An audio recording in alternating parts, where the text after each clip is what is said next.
Hello student, मैं आप लोगों का संजीव पांडे अनअकैडमी के let's crack UPSC CSC Hindi के चैनल पर हार्दिक स्वागत और अभिनंदन करता हूं। आप लोगों को कुछ अग्रिम सूचना देना चाहता हूं। अग्रिम सूचना यह है कि आज से हम लोग आधुनिक भारत का अध्ययन प्रारंभ कर रहे हैं और आधुनिक भारत का यह जो अध्ययन है यह एनसीईआरटी के रूप में है। आज से हम लोग हमारे अतीत कक्षा 8 की एनसीईआरटी का अध्ययन आप लोगों के बीच में प्रारंभ होगा। अब यह जो कक्षा 8 की एनसीईआरटी है हमारे अतीत की, इसमें कुल 10 यूनिट हैं। तो प्रतिदिन एक एक यूनिट का हम लोग निरंतर अध्ययन करेंगे, बिल्कुल बेसिक से इसका अध्ययन करेंगे। तो यह जो अध्ययन होगा वो जो बिल्कुल नए बच्चे हैं उनके लिए काफ़ी उपयोगी होगा, जिन्होंने बिल्कुल अभी पढ़ाई नहीं शुरू की है, और उनके लिए भी उपयोगी होगा जिन्होंने कभी भी एनसीईआरटी का अध्ययन नहीं किया है और वो प्रारंभिक परीक्षा का एग्जाम देने लगे हैं। यानी जो थोड़ा सा एक्सपीरियंस वाले बच्चे हैं, जो पुराने बच्चे हैं, उनके लिए भी काफ़ी उपयोगी होगा। क्यों उपयोगी होगा? क्योंकि यहाँ से लाइन टू लाइन आपका यूपीएससी क्वेश्चन पूछता है, इसीलिए ये है आप लोगों के लिए काफ़ी उपयोगी होगा। तो चलिए हम लोग अनअकैडमी के बारे में कुछ आधारभूत बातों को जान लेते हैं और सीधे उसके बाद में हम लोग अपनी क्लास पर आ जाते हैं। तो यह इंडिया का सबसे बड़ा ऑनलाइन का प्लेटफॉर्म है। यहाँ पे आप लोगों को क्या क्या सुविधाएं मिलती हैं सब्सक्रिप्शंस लेने पे, ये मैं आपको बता देता हूँ। तो यहाँ पे सब्सक्रिप्शंस लेने पे आप लोगों को डेली लाइव क्लासेस की सुविधा मिलती है। लाइव क्लासेस के माध्यम से जो आपका सिलेबस होता है, जो यूपीएससी का सिलेबस होता है, उसका प्रॉपर डिस्कशन किया जाता है और जो आपके एक तरीके से डाउट्स होते हैं उनका आंसर भी दिया जाता है। इसके अलावा यहाँ पे स्ट्रक्चर्ड कोर्सेज और शेड्यूल आपको मिलता है। आप लोगों को यहाँ पे लाइव टेस्ट और क्विज की सुविधा भी मिलती है और यहाँ पे अनलिमिटेड एक्सेस भी आपको मिलता है। आगे बढ़ते हैं हम लोग। आप लोग अनअकैडमी के लर्निंग ऐप को अपने मोबाइल के प्ले स्टोर से डाउनलोड कर सकते हैं। फलतः आपको यहाँ पर होने वाली यूपीएससी के परिप्रेक्ष्य में जो फ्री की लाइव क्लासेज हैं वो मिल जाएंगी और इसी के माध्यम से आप लोग सब्सक्रिप्शंस भी अनअकैडमी में ले सकते हैं। इसके अलावा यहाँ पे हमारा टेलीग्राम चैनल का लिंक दिया हुआ है, इसको आप लोग ज्वाइन कर लें। यहीं पे समय समय पर हमारे वीडियो का आपको लिंक भी मिलेगा। इसके अलावा यहीं पर आप लोगों को हमारी क्लास का पीडीएफ भी मिलेगा और यूपीएससी की परीक्षा के बारे में जो भी परीक्षा उपयोगी जानकारी होगी वो भी समय समय पर यहीं पे हमारे द्वारा प्रोवाइड की जाती है। करीब हमारा जो पढ़ाने का एक्सपीरियंस है वो 8 साल से ज़्यादा का यूपीएससी में पढ़ाने का एक्सपीरियंस है, बड़ी बड़ी संस्थाओं में पढ़ाने का एक्सपीरियंस है। इतिहास को हमने इलाहाबाद यूनिवर्सिटी से पढ़ा हुआ है, ईएमए की शिक्षा वहीं से हमने प्राप्त की है। यूपीएससी का 2 बार इंटरव्यू दिया है, स्टेट कमीशन का भी कई बार इंटरव्यू दिया है। तो यह जो एक्सपीरियंस है इतना बड़ा, यह आप लोगों के लिए काफ़ी उपयोगी होगा। आगे बढ़ते हैं हम लोग। यहाँ पे 2 तरीके का सब्सक्रिप्शन है, एक प्लस कोर्स का है और एक आइकॉनिक कोर्स का है। इसमें आप लोग सब्सक्रिप्शंस लेते समय हमारे रेफरल कोड SANJEEB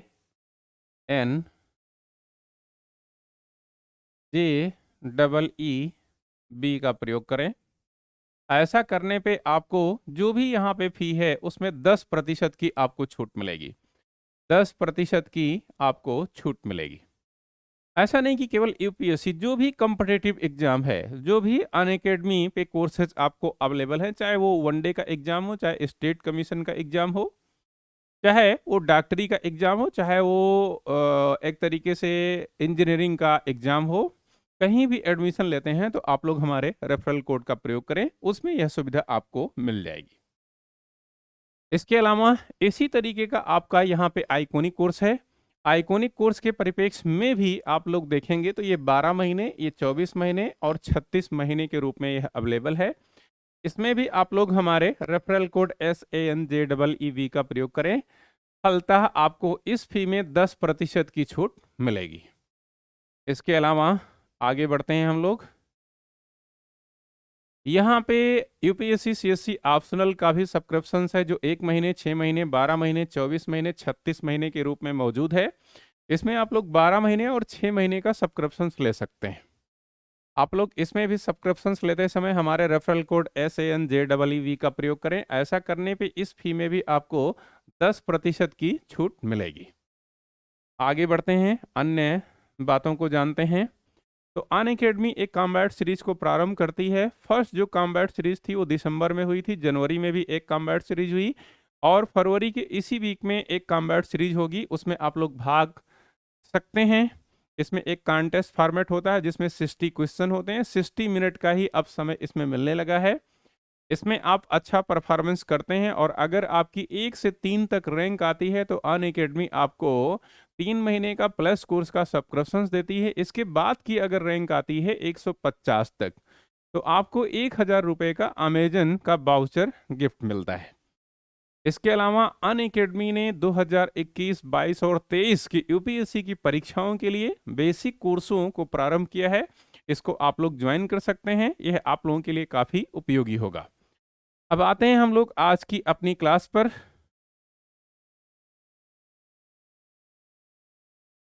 शुरू करते हैं।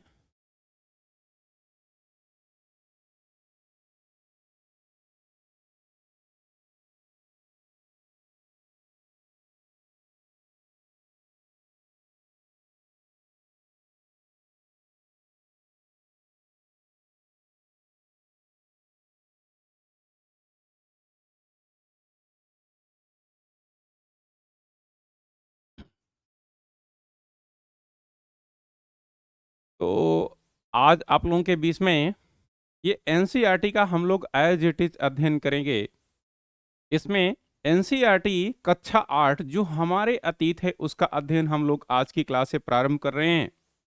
अब आप लोग सतर्क हो जाएं, एक एक चीजों को बड़ी करीबी से, बड़ी नजदीकी से, बड़ी मौलिकता के रूप में हम लोग देखेंगे, पढ़ेंगे, समझेंगे व्यापक रूप से। तो ये आप लोगों के लिए काफ़ी ये क्लास उपयोगी होने वाली है। काफ़ी निरंतर यह क्लास अब आप लोगों के बीच में चलती रहेगी। जितनी भी एनसीईआरटीज हैं उसका अध्ययन हम लोग आप लोगों के बीच में करेंगे। तो इसमें इस एनसीईआरटी में कुल 10 यूनिट है। कुल कितनी यूनिट है? कुल 10 यूनिट है। एक एक यूनिट का हम लोग क्रमशः अध्ययन करेंगे। पहली यूनिट की टाइटल आप लोगों के बीच में आ गई है और इसको आप लोग ध्यान से देखिए। इसमें लिखा है कैसे, कब और कहां। इसका तात्पर्य यह है कि अगर हम लोग इतिहास को इस तरीके से पढ़ें कि कोई घटना कब हुई, कहां हुई और कैसे हुई, तो मुझे लगता है कि वह आपको जल्दी से भूलेगी भी नहीं और आपको तैयार भी हो जाएगी। और अगर भूलेगी नहीं तो यही चीज आपके परीक्षा में काम आने वाली है। तो इस परिप्रेक्ष्य में मैं एक उदाहरण देके आप लोगों को समझाता हूं। जैसे आप लोगों ने देखा होगा कि भारत की राजधानी 1912 में बनी थी। तो आप लोग बताइए कि 1912 में भारत की राजधानी बनी थी, मीन्स कौन सा क्षेत्र ऐसा था जो भारत की राजधानी के रूप में इस समय स्थापित हुआ था, यह इस्टेब्लिश हुआ था। तो आप लोग कहेंगे कि 1912 में जो भारत की राजधानी बनी थी वह नई दिल्ली बनी थी। वह नई दिल्ली बनी थी। तो यहां पे लिखा हुआ है कब, तो आप लोग कहेंगे 1912 में। तो एक उत्तर आपको मिल गया 1912 में। कहां? तो नई दिल्ली में भारत की राजधानी स्थापित हुई। अब बात है कि कैसे स्थापित हुई, मतलब इसके पीछे का घटनाक्रम क्या है। अब दो चीजों को हम लोग समझ गए, ये कहीं ना कहीं एक फैक्चुअल चीज है, लेकिन इसके पीछे के घटनाक्रम को हम लोग समझ लेंगे। तो अगर कोई घटना है उसको हम समझ लेते हैं तो निश्चित रूप से उससे संबंधित जो फैक्ट होता है, जो तारीख होती है, जो स्थान होता है, वह भी हमें तैयार हो जाता है।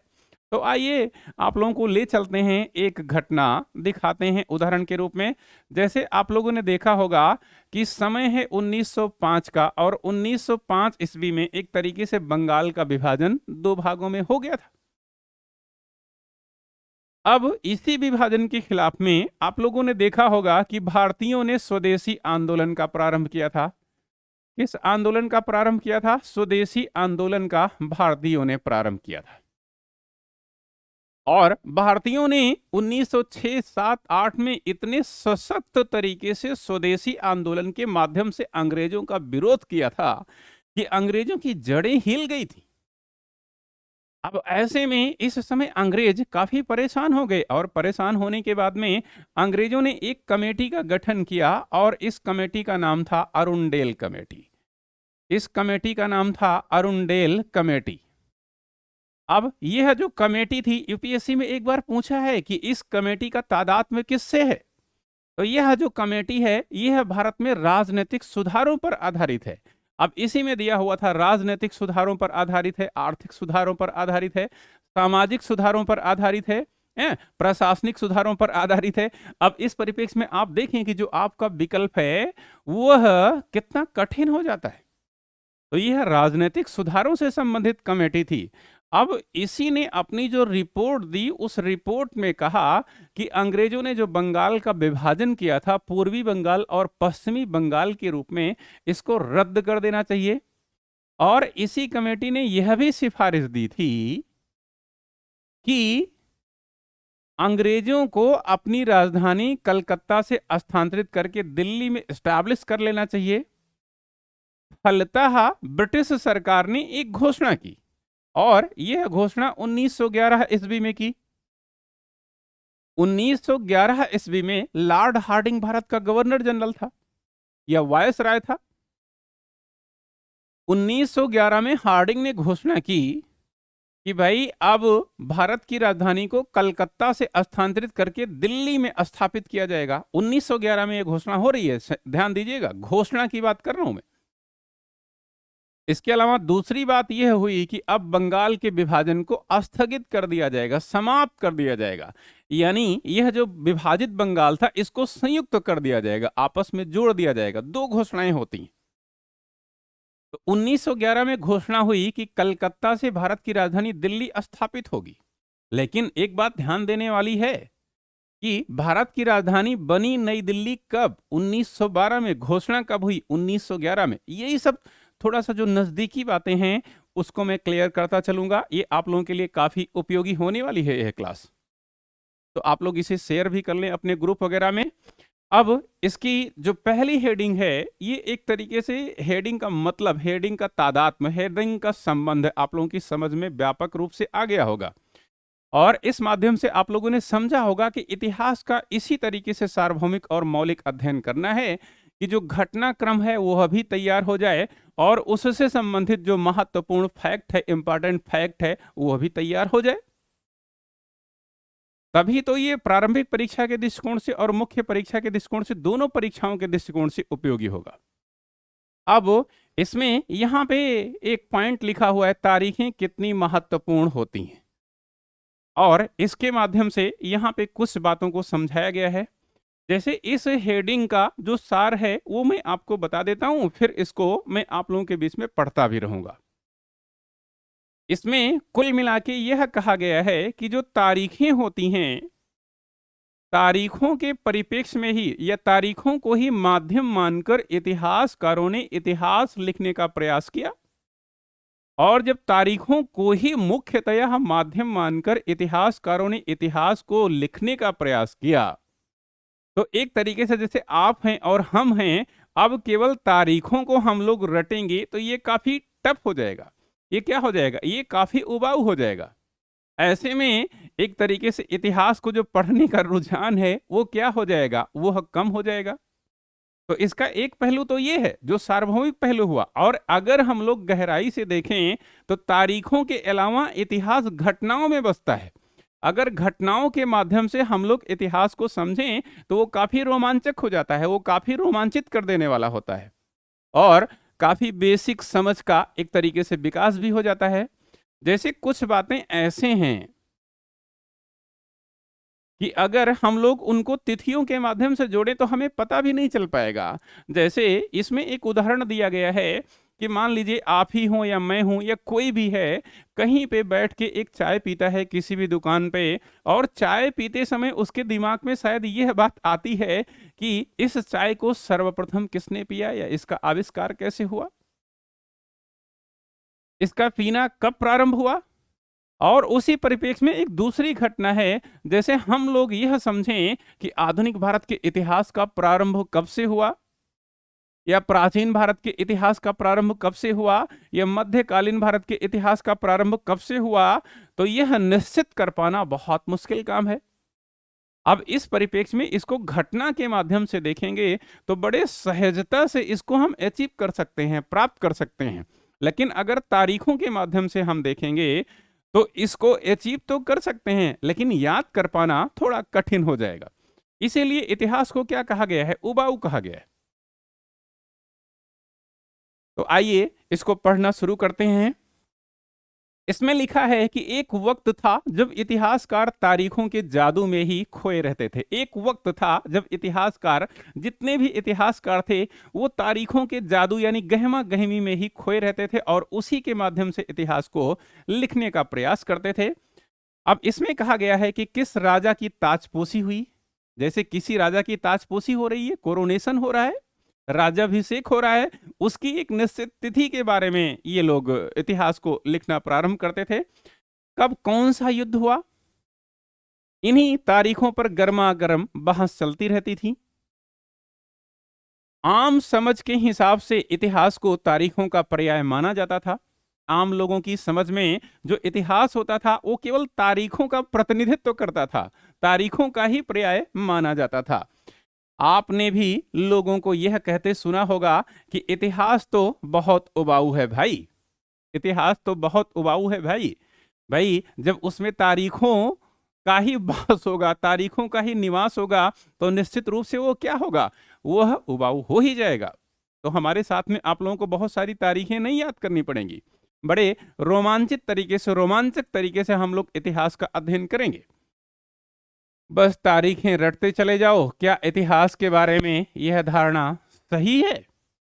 इसके बाद में इसमें कोई शक नहीं है कि इतिहास अलग अलग समय पर आने वाले बदलावों के बारे में ही होता है, इसमें कोई शक नहीं है। इसमें कोई संदेह नहीं व्यक्त किया जा रहा है कि इतिहास अलग अलग समय पर आने वाले बदलावों के बारे में सही होता है।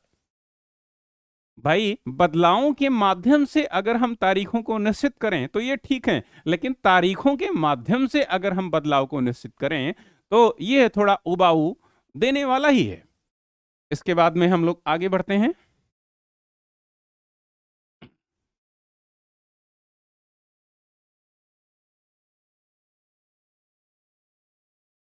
इसका संबंध इस बात से है कि अतीत में चीजें किस तरह की थीं और उनमें क्या बदलाव आए हैं।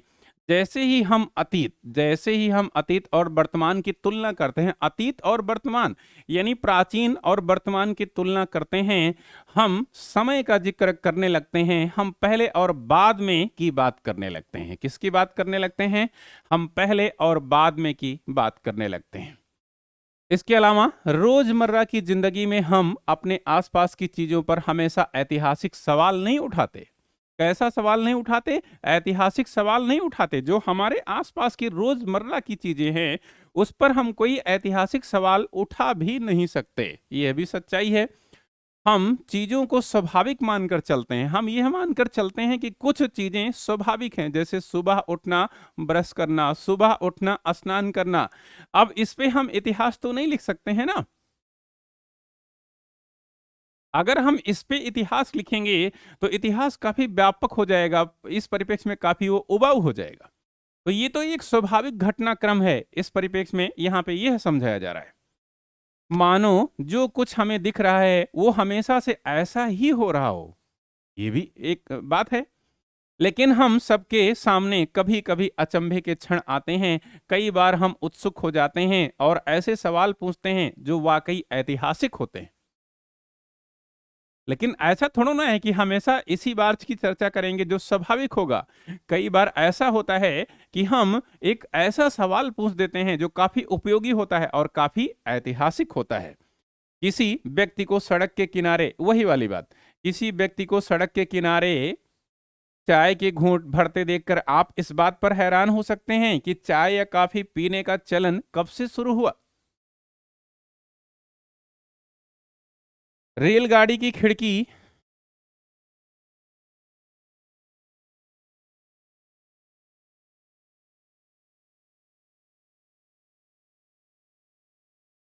रेलगाड़ी की खिड़की से आप झांकते हैं तो वहां पर निश्चित रूप से आपके मन में एक सोच आ सकती है कि भाई इस रेलगाड़ी का आविष्कार कब हुआ होगा, विकास कब हुआ होगा।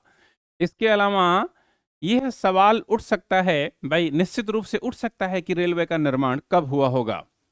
इसके अलावा जैसे सुबह सुबह आप अखबार पढ़ते हैं तो आप ये सोच सकते हैं, आपके मन में यह ख्याल आ सकता है कि भाई अखबार का प्रारंभ कब से हुआ होगा, जो अखबार से संबंधित प्रिंटिंग प्रेस है उसकी स्थापना कब हुई होगी और किसने की होगी। ठीक। और इसके अलावा आप लोगों को मैं एक चित्र यहां पे दिखाता हूं, पुनः आता हूं और एक चित्र को हम लोग देखते हैं, उसके माध्यम से कुछ प्रमुख बातों को समझते हैं। यह चित्र आप देखिए, इस चित्र में क्या प्रदर्शित किया गया है इसको हम लोग देखते हैं। यह एक चित्र है, इसमें आप लोग देख रहे होंगे कि इस तरफ कुछ ब्राह्मण लोग खड़े हुए हैं। इसमें ब्राह्मण शब्द को ही संबोधित किया गया है। कुछ ब्राह्मण खड़े हुए हैं और एक तरीके से कुछ अंग्रेज खड़े हुए हैं यहां पे। अब इस परिप्रेक्ष्य में कहा गया है, क्या कहा गया है, यह चित्र किससे संबंधित है मैं आपको बताता हूं। ब्राह्मण ब्रिटानिया को शास्त्र भेंट कर रहे हैं। इसमें कुछ ब्राह्मण हैं जो ब्रिटानिया यानी एक तरीके से ब्रिटिश सरकार को क्या कर रहे हैं, कुछ शास्त्र भेंट कर रहे हैं। क्या भेंट कर रहे हैं, शास्त्र यानी कुछ ग्रंथ भेंट कर रहे हैं। और जेम्स रेनेल द्वारा तैयार किए गए पहले नक्शे का यह चित्र है जो मैंने आपको यहां पे दिखाया। इस चित्र को तैयार किसने किया है, जेम्स रेनेल ने इस चित्र को तैयार किया है। और इसमें क्या कहा है, इसमें रॉबर्ट क्लाइव जो आप लोगों ने देखा होगा, यह जो रॉबर्ट क्लाइव था, रॉबर्ट क्लाइव ही एक तरीके से बंगाल का पहला गवर्नर था। मैं क्या कह रहा हूं इसको समझते जाइएगा। ये जो रॉबर्ट क्लाइव है इसी को लॉर्ड क्लाइव के नाम से भी जाना जाता है। और यह जो रॉबर्ट क्लाइव है यही बंगाल का पहला गवर्नर था, यही बंगाल का प्रथम गवर्नर था, प्रथम गवर्नर था। ध्यान दीजिएगा, प्रथम गवर्नर जनरल नहीं था, प्रथम गवर्नर था रॉबर्ट क्लाइव। अब इसे गवर्नरी का पद कैसे मिला, इसके पीछे का भी एक घटनाक्रम है। तिथि में ना जान के अगर घटनाक्रम में हम लोग इसे जानेंगे तो निश्चित रूप से यह उबाऊ नहीं होगा। जैसे आप लोगों ने देखा होगा कि भारत में बंगाल में प्लासी स्थित है और प्लासी नदिया जिले में स्थित है। प्लासी में एक तरीके से अंग्रेजों के बीच में और वहां के नवाब सिराजुद्दौला के बीच में प्लासी का युद्ध हुआ। जो प्लासी का युद्ध हुआ उसमें इसी रॉबर्ट क्लाइव ने क्या किया था, सिराजुद्दौला को पराजित कर दिया था एक षड्यंत्र के द्वारा। और सिराजुद्दौला के बाद में इसी क्लाइव ने क्या किया था, बंगाल में मीर जाफर को दूसरा नवाब बनाया था। तो ये जो रॉबर्ट क्लाइव था ये एक तरीके से कंपनी का प्रतिनिधि था, यह क्लर्क के रूप में भारत आया था, ईस्ट इंडिया कंपनी में कार्य कर रहा था। 1725 में इसका जन्म हुआ था, एक साधारण परिवार में इसका जन्म हुआ था इंग्लैंड में। लेकिन ये काफी महत्वाकांक्षी व्यक्ति था, काफी साम्राज्यवादी और उपनिवेशवादी व्यक्ति था। अपनी योग्यता के चलते इसने बंगाल के गवर्नर का पद प्राप्त कर लिया था। तो जब प्लासी के युद्ध में अंग्रेजों को विजय मिली और विजय का श्रेय इसी रॉबर्ट क्लाइव को गया, तो इस समय जो ईस्ट इंडिया कंपनी है, ईस्ट इंडिया कंपनी ने इसको यानी रॉबर्ट क्लाइव को क्या गिफ्ट दिया, क्या उपहार दिया, बहुत सारा उपहार दिया, लेकिन उपहार के रूप में एक पद भी दिया और इस पद का नाम है बंगाल के गवर्नर का। तो ये रॉबर्ट क्लाइव क्या कहना चाह रहा है इस नक्शे के माध्यम से, इसमें आइए देखते हैं। रॉबर्ट क्लाइव ने रेनल को हिंदुस्तान के नक्शे तैयार करने का काम सौंपा था। ये जो जेम्स रेनल है इसको रॉबर्ट क्लाइव ने पूरे हिंदुस्तान का नक्शा, इसको याद रखना है, बनाने का काम सौंपा था। भारत पर अंग्रेजों की विजय के समर्थक ये जो रेनल था यह अंग्रेजों की विजय का समर्थक था। अंग्रेजों ने जिस तरीके से भारत पर विजय हासिल की उसका यह समर्थन करता था। यह वर्चस्व स्थापित करने की प्रक्रिया में नक्शे तैयार करना बहुत महत्वपूर्ण लगता था। अब खास बात यह है कि जब अंग्रेजों ने भारत की विजय की तो इसके परिप्रेक्ष्य में यह एक नक्शा तैयार करना चाहता था और नक्शे को एक तरीके से स्रोत के रूप में उपयोगी मानते थे। कौन? अंग्रेज भी और जेम्स रेनल दोनों उपयोगी मानते थे। इस तस्वीर में दिखाया गया है कि भारत के लोग स्वेच्छापूर्वक भारत के लोग स्वेच्छापूर्वक इसी नक्शे में दिखाया गया है, स्वेच्छापूर्वक अपने प्राचीन पवित्र ग्रंथ ब्रिटिश सत्ता की प्रतीक ब्रिटेनिया को सौंप रहे हों और मानो वे उसे भारतीय संस्कृति की रक्षा करने के लिए आगाह कर रहे हो। मतलब इसमें भी, इस चित्र में भी अब अगर आप लोग देखेंगे तो इसमें भी साम्राज्यवादी स्वरूप झलक रहा है। किसका? ब्रिटिश सरकार का।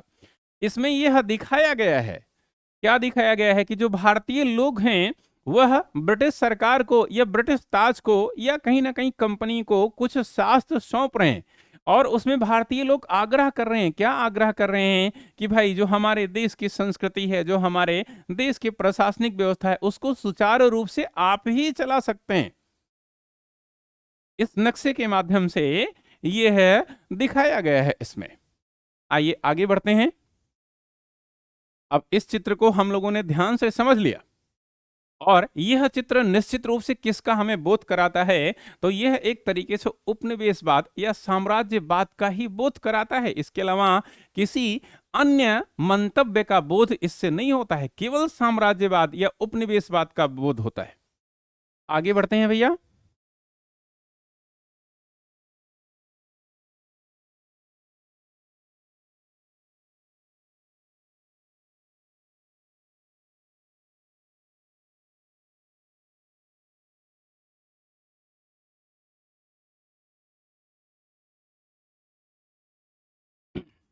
आगे बढ़ते हैं। इसमें ये सारे ऐतिहासिक सवाल हमारे समय के बारे में सोचने के लिए प्रेरित कर देते हैं। जितने भी ऐतिहासिक सवाल हैं ये हमें प्रेरित करते हैं किसके परिप्रेक्ष्य में? एक समय के बारे में, कि आखिर वह समय कौन सा रहा होगा जिसमें यह घटना घटी होगी, यानी चाय वाली घटना घटी होगी, यानी रेलवे वाली घटना घटी होगी, यानी भारत का स्वतंत्रता आंदोलन कब प्रारंभ हुआ होगा, या प्राचीन भारत के इतिहास का प्रारंभ कब हुआ होगा। समय को हमेशा साल या महीनों के पैमाने पर ही नहीं देखा जा सकता। जो समय होता है इसको हम साल या महीने के पैमाने पर ही तौल के माप के नहीं दे सकते। कई बार ऐसी प्रक्रियाएं हो जाती हैं, कई बार ऐसी घटनाएं हो जाती हैं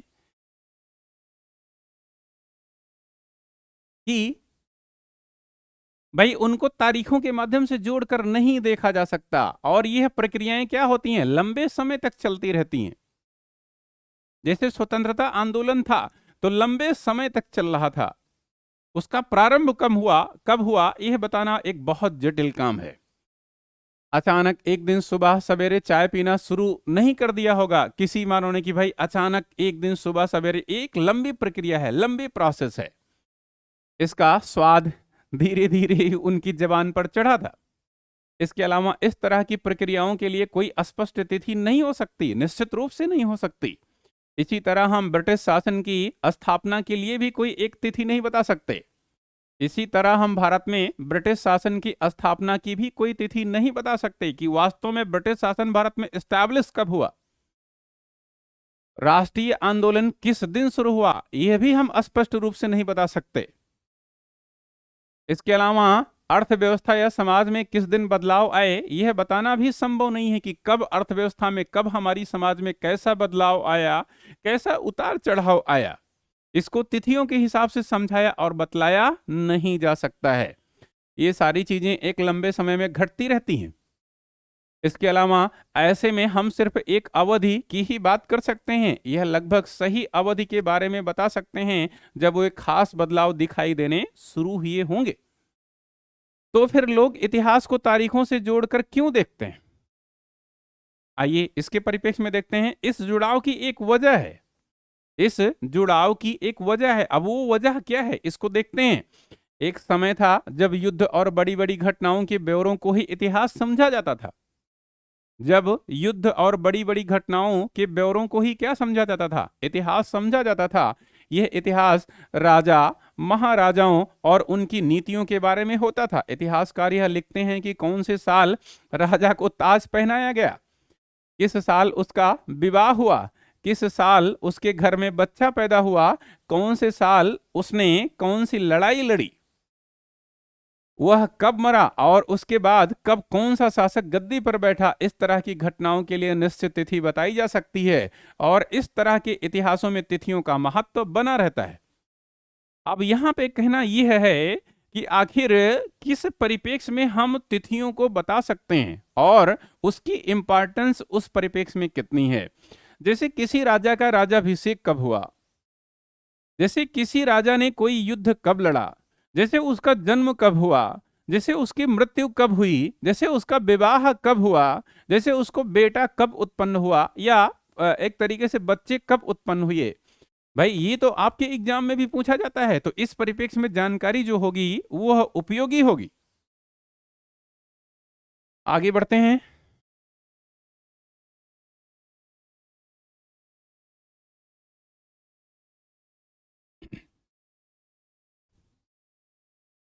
आगे, जैसा कि पिछले 2 साल की इतिहास की किताबों में आपने देखा है कि अब इतिहासकार बहुत सारे दूसरे मुद्दों और दूसरे सवालों के बारे में भी लिखने लगे हैं, दूसरे मुद्दों के बारे में भी लिखने लगे हैं। ऐसा नहीं वो राजा महाराजा या अन्य चीजों का ही इतिहास लिखते थे। कुछ समय पहले ऐसा देखा गया कि इतिहासकार कुछ अन्य मुद्दों पर भी इतिहास लिखने लगे हैं। वे इस बात पर भी ध्यान देते हैं कि लोग किस तरह, लोग मतलब सामान्य लोग किस तरह अपनी रोजी रोटी चलाते हैं। पहले यह एक तरीके से इतिहासकारों की लेखन शैली का माध्यम नहीं था, इस पर इतिहासकार नहीं लिखते हैं। लेकिन अब ऐसा देखा गया है प्रायः कि इतिहासकार आम जनजीवन से संबंधित घटनाओं को भी इतिहास में जगह देने लगे हैं। वे क्या पैदा करते थे और वे क्या खाते थे और शहर कब बने और बाजार किस तरह फैले, किस तरह रियासतें बनी, किस तरह नए विचार पनपे और किस तरह समाज एवं संस्कृति का विकास हुआ और किस तरह ये सारी चीजें बदलने लगी। अब इनको भी इतिहास में क्या मिलने लगी, इतिहास में जगह मिलने लगी। इसके पहले ये चीजें नहीं थी। मुख्यतया वहां पे राजा महाराजा और उससे संबंधित घटनाओं की विषय ही केंद्रित होते थे। आगे बढ़ते हैं। अब कौन सी तारीखें महत्वपूर्ण हैं, कौन सी तारीखें उपयोगी हैं, इसके बारे में भी हम लोग जानेंगे। इससे पहले इस चित्र की बात को हम लोग देख लेते हैं। तो इस चित्र की बात को हम लोग देखते हैं। अब इस चित्र को देखिए, ध्यानपूर्वक इसको देखिए। इसमें क्या लिखा हुआ है, इसमें लिप्टन टी लिखा हुआ है। ये एक तरीके से आज के 10 साल पहले तक हमारी समाज में काफी प्रचलित चाय थी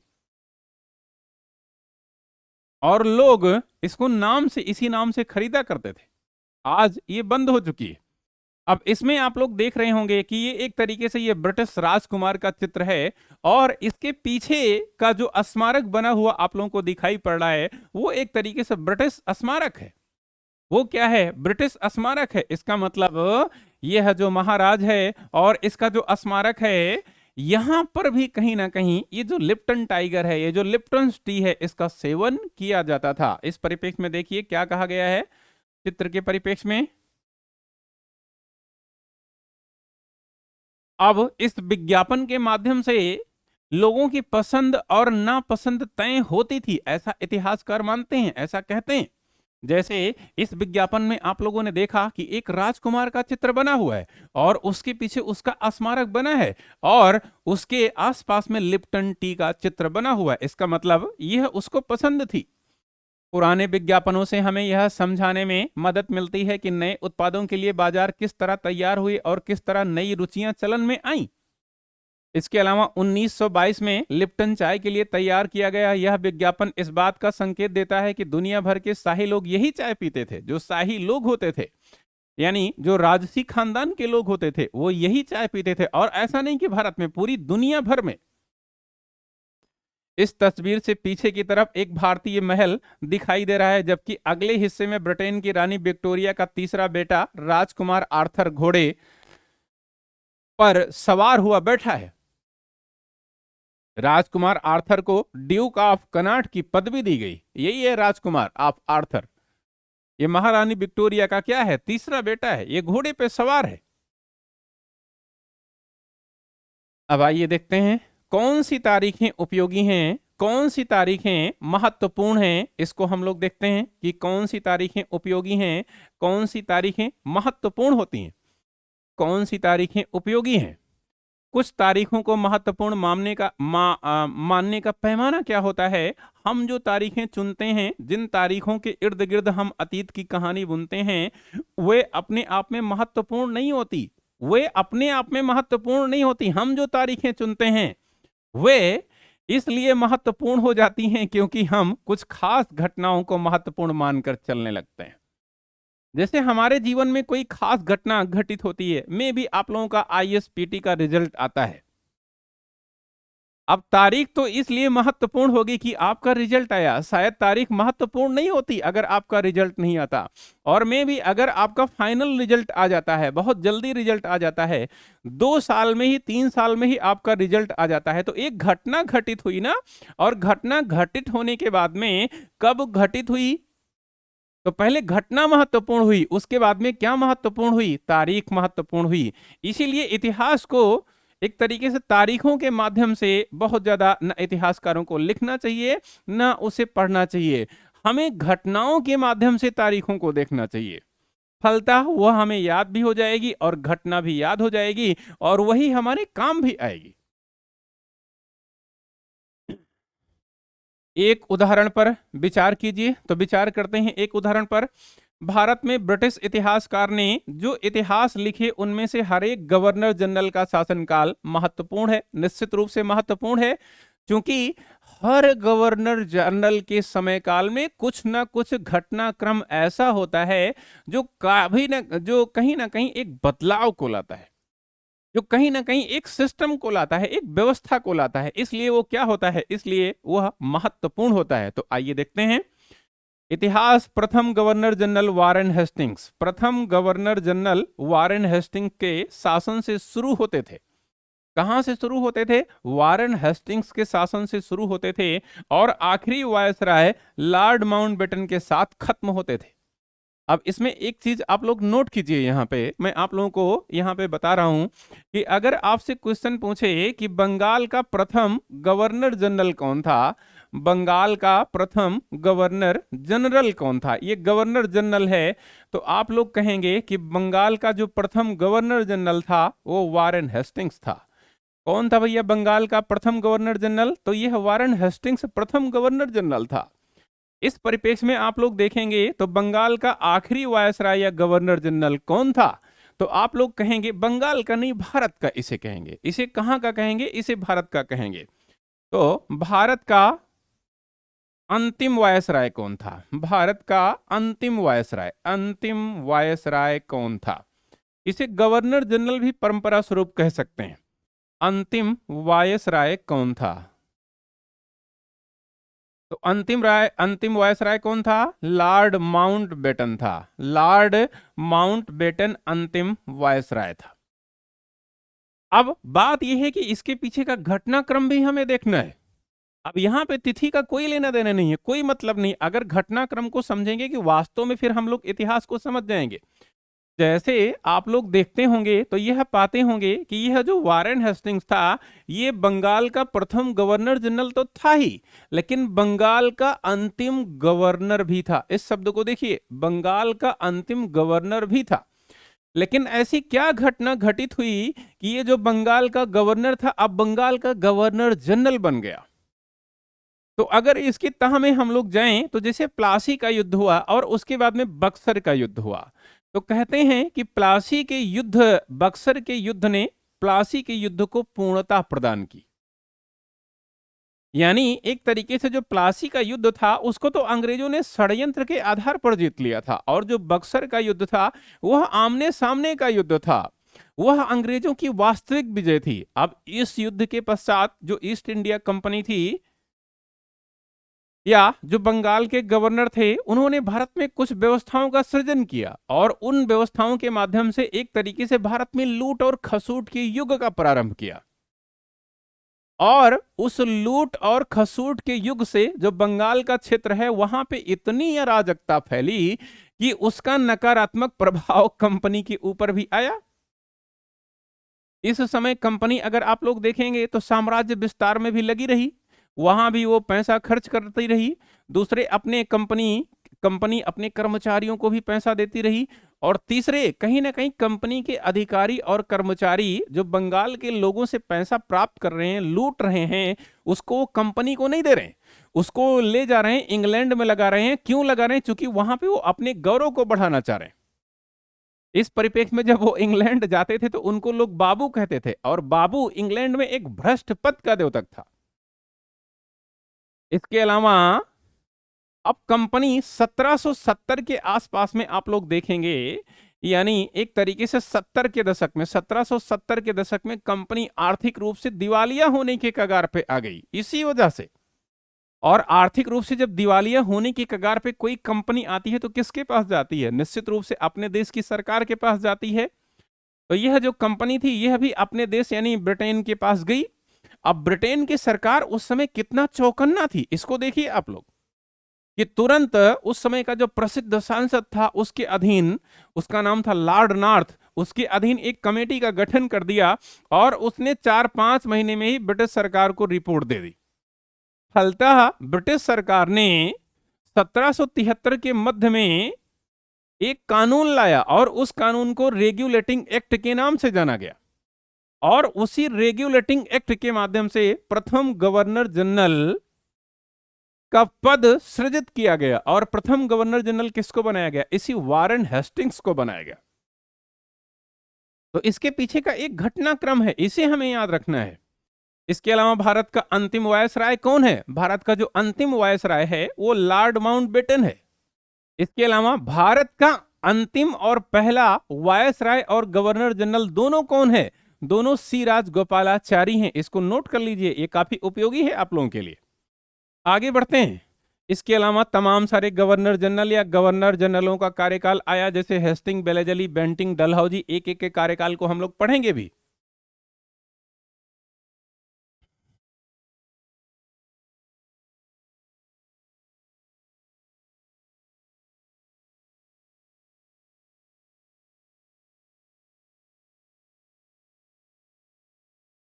एक गवर्नर जनरल का आपके सामने चित्र भी है, ये वारेन हेस्टिंग्स का चित्र है। यही 1773 में क्या बना था? पहला गवर्नर जनरल बना था। ये पहले बंगाल का गवर्नर था, अब बंगाल का क्या बन गया? ये गवर्नर जनरल बन गया। इतिहास की किताबों में गवर्नर जनरलों के कारनामों, जो किताबें आपको पढ़नी होंगी, जो एनसीईआरटी या अन्य किताबें आपको पढ़नी होंगी, इसमें गवर्नर जनरल के कारनामों, जीवनियों में उनकी गौरव गाथा और तस्वीरों में उनके भव्य व्यक्तित्व को उभारा जाता है। क्या किया जाता है? उभारा जाता है। ऐसा नहीं कि वास्तव में इनके जो कारनामे हो भव्य हो, इनकी जो क्रिया पद्धति हो भव्य हो, इनकी जो गौरव गाथा वो भव्य हो, इनका जो मुखड़ा हो भव्य हो, लेकिन उभारने का प्रयास किया जाता है। अब इसमें आइए देखते हैं। इसके अलावा Canning, Lawrence, Lytton, Ripon, Curzon, Hardinge, Irwin के बारे में भी हम लोग पढ़ते हैं। ये सब क्या है? ये वायसराय और गवर्नर जनरल हैं। इस इतिहास में गवर्नर जनरलों और वायसरायों का कभी ना कभी खत्म होने वाला सिलसिला ही छाया रहता है। मतलब 1773 में जो गवर्नर, 1773 क्या, आप लोग देखो कि प्लासी के युद्ध के साथ में ही क्या प्रारंभ होता है? प्लासी के युद्ध के साथ ही देखो 1757 से ही गवर्नरों का कार्यकाल एक तरीके से प्रारंभ हो जाता है भारत में। और ये खत्म कब होता है? ये खत्म होता है 1947 में, जब हम आजाद हो जाते हैं। तो देखिए 1757 से 1947, 1757, 1800, 1900, 1947, लगभग यहां पे आप लोग देख रहे होंगे तो 200 साल से ज्यादा कहीं ना कहीं गवर्नर जनरलों का या गवर्नरों का या वायसरायों का ये एक लंबा सिलसिला है। ये खत्म होने का नाम ही नहीं ले रहा है। लेकिन खत्म कब हुआ? 1947 में खत्म हुआ, जब हम लोगों ने इन लोगों के प्रति सशक्त आंदोलन किया। तब इतिहास की इन किताबों में सारी तारीखों का महत्व इन अधिकारियों, इनकी गतिविधियों, इनकी नीतियों, उपलब्धियों के आधार पर ही तय होता है। यह ऐसे था मानो इन लोगों के जीवन के बाहर कोई ऐसी चीज नहीं थी जिसे जानना महत्वपूर्ण हो। मतलब हम लोग इसी में उलझे रहते थे। क्यों उलझे रहते थे? क्योंकि इतिहासकार उलझाते रहते थे। इसके अलावा कोई दुनिया ही नहीं थी। ये तो कुछ बरसों पहले ऐसा प्रारंभ हुआ कि इतिहासकार जो हैं वो आम जनजीवन का इतिहास भी लिखने लगे। नहीं तो यही इतिहास हमको पढ़ना पड़ता था। इन लोगों के जीवन का क्रम ब्रिटिश भारत के इतिहास में अलग अलग अध्यायों का विषय बन जाता है। क्या हम इसी दौर के इतिहास को अलग ढंग से नहीं लिख सकते? भाई, क्या अगर हम लोग गहराई से देखें तो क्या यह जो इतिहास था, यह इन्हीं गवर्नर जनरलों का इतिहास था? भारत में कोई सामाजिक परिवर्तन नहीं दिख रहा था, भारत में कोई आर्थिक परिवर्तन नहीं दिख रहा था, भारत में कोई राजनीतिक परिवर्तन नहीं दिख रहा था, सांस्कृतिक परिवर्तन नहीं दिख रहा था। और उस परिवर्तन से भारत कितना प्रभावित था, चाहे वो सकारात्मक रूप से हो चाहे नकारात्मक रूप से हो, इसको भी तो लिखना चाहिए था। क्या हम इसी दौर के इतिहास को अलग ढंग से नहीं लिख सकते? गवर्नर जनरलों के इस इतिहास के चौखटे में हम भारतीय समाज के विभिन्न समूहों और वर्गों की गतिविधियों पर किस तरह से ध्यान दे सकते हैं? जब हम इतिहास या कोई कहानी लिखते हैं, जब हम इतिहास या कोई कहानी लिखते हैं तो उसे टुकड़ों या अध्यायों में बांट देते हैं। ऐसा हम क्यों करते हैं? हम उसे टुकड़ों में बांट देते हैं, ऐसा हम उसे अध्यायों में बांट देते हैं, क्यों ऐसा करते हैं भाई? ऐसी क्या जरूरत है? जैसे आप लोग भी पढ़ते होंगे, जैसे ये जो एनसीईआरटी है, इसको हम 10 यूनिट में इसका अध्ययन करेंगे। क्यों? आखिर इसकी जरूरत क्यों पड़ी? क्यों? क्योंकि 10 यूनिट में अगर हम लोग इसका अलग अलग अध्ययन करेंगे तो ये काफी क्लियर हो जाएगा हम लोगों के बीच में, और काफी आसान अध्ययन भी हो जाएगा। और एक एक खंड को हम लोग यह भी देखते रहेंगे कि पहले खंड में कौन सी घटना घटित हुई और दूसरे खंड में उसका क्या प्रभाव हुआ, तीसरे खंड में वह घटना कैसे थी, कैसे समाप्त हुई या आगे बढ़ी या कैसे जुड़ी हुई है, इसको समझना काफी आसान हो जाता है। तो यहाँ पे इस पैराग्राफ में यही बात कही गई है। ऐसा इसलिए किया जाता है ताकि हर अध्याय में कुछ सामंजस्य रहे आपस में, तुलनात्मक अध्ययन हम लोग कर सकें। इसलिए इसका मकसद कहानी को इस तरह से सामने लाना होता है कि उसे आसानी से समझा जा सके, उसे आसानी से हम लोग पढ़ सकें, आसानी से तैयार कर सकें, आसानी से याद रख सकें। इस प्रक्रिया में हम सिर्फ उन घटनाओं पर जोर देते हैं जो उस कहानी को पेश करने में मददगार होती है। इतिहास गवर्नर जनरलों के जीवन के इर्द गिर्द ही चलता रहता है, उसमें भारतीयों की गतिविधियों की कोई मायने ही नहीं रखती, उनके लिए वहां कोई जगह नहीं होती। तो फिर क्या किया जाए? जाहिर है कि हम अपने इतिहास का एक अलग खाका बनाना पड़ेगा। इसका मतलब यह है कि जब अब तक जिन तिथियों का महत्व दिया जा रहा था वे महत्वपूर्ण नहीं रहेंगी, हमारे लिए नई तिथियां महत्वपूर्ण हो जाएंगी। कैसे नई तिथियां महत्वपूर्ण हो जाएंगी? क्योंकि इतिहास को अगर दूसरे तरीके से उभारा गया, इन गवर्नर जनरलों से बाहर निकला गया और अन्य गतिविधियों पर लिखा गया, तो वहां पर नवीन तिथियां उभर कर हमारे सामने आएंगी। आगे बढ़ते हैं।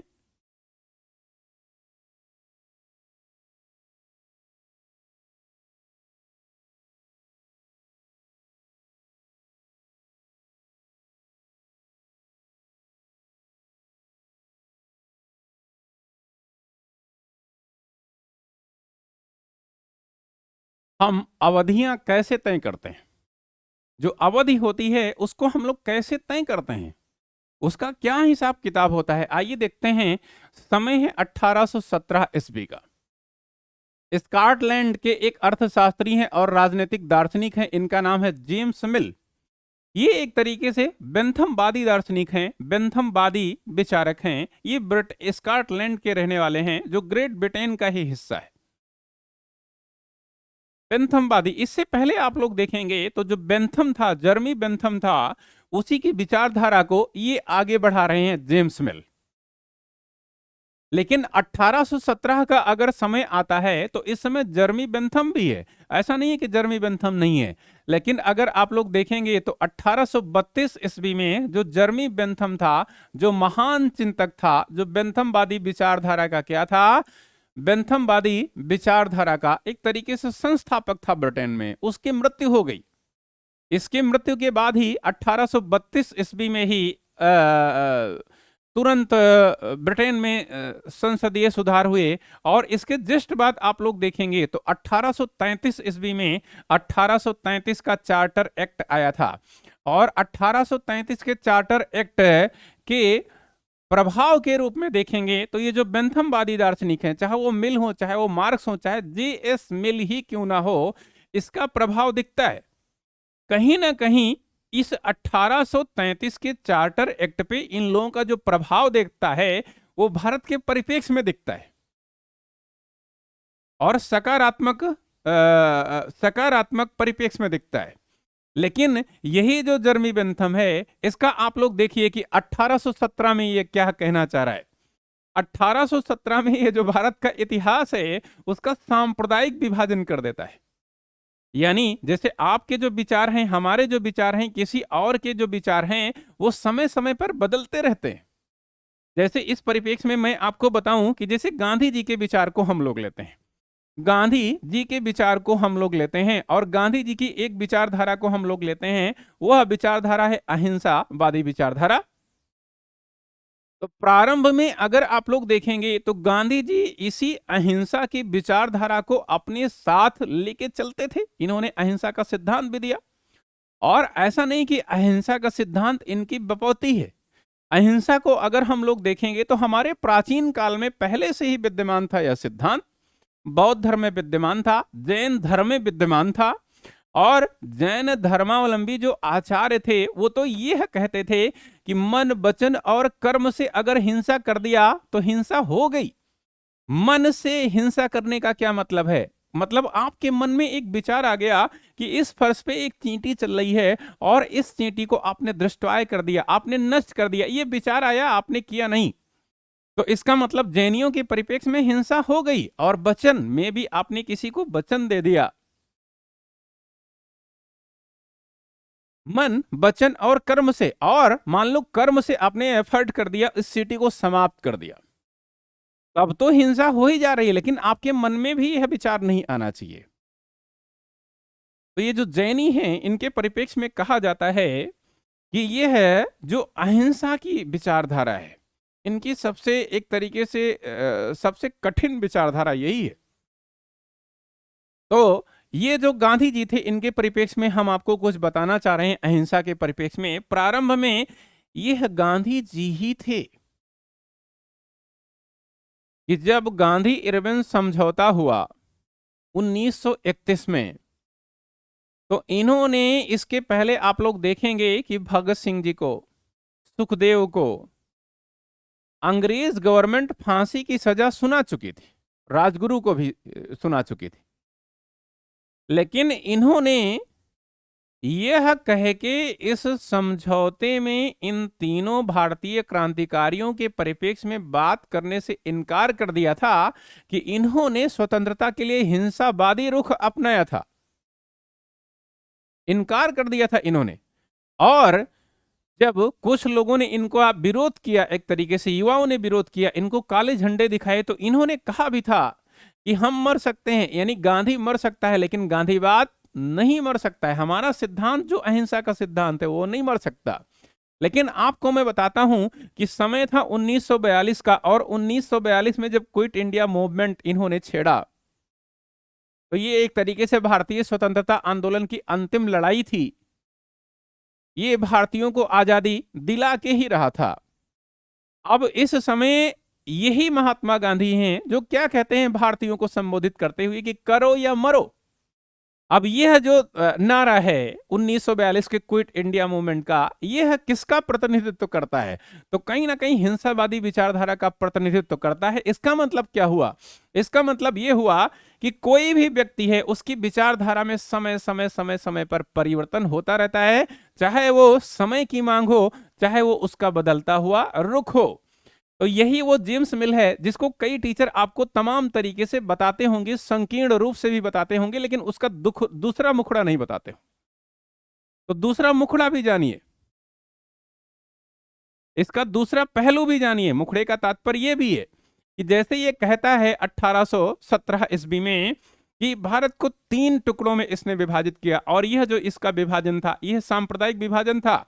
और यह अगर यूपीएससी में पूछ लिया कि किस इतिहासकार ने भारत का 3 खंडों में सांप्रदायिक विभाजन किया है, तो यह कौन है भैया? तो यह जेम्स मिल ही है। कौन है? जेम्स मिल ही है, जो स्कॉटलैंड का वासी है, ग्रेट ब्रिटेन का वासी है।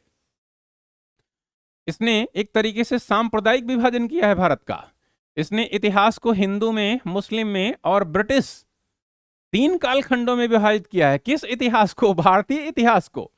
क्या कहा? हिंदू, यानी जो प्राचीन भारत का इतिहास है उसको इसने क्या कह दिया? हिंदू कह दिया।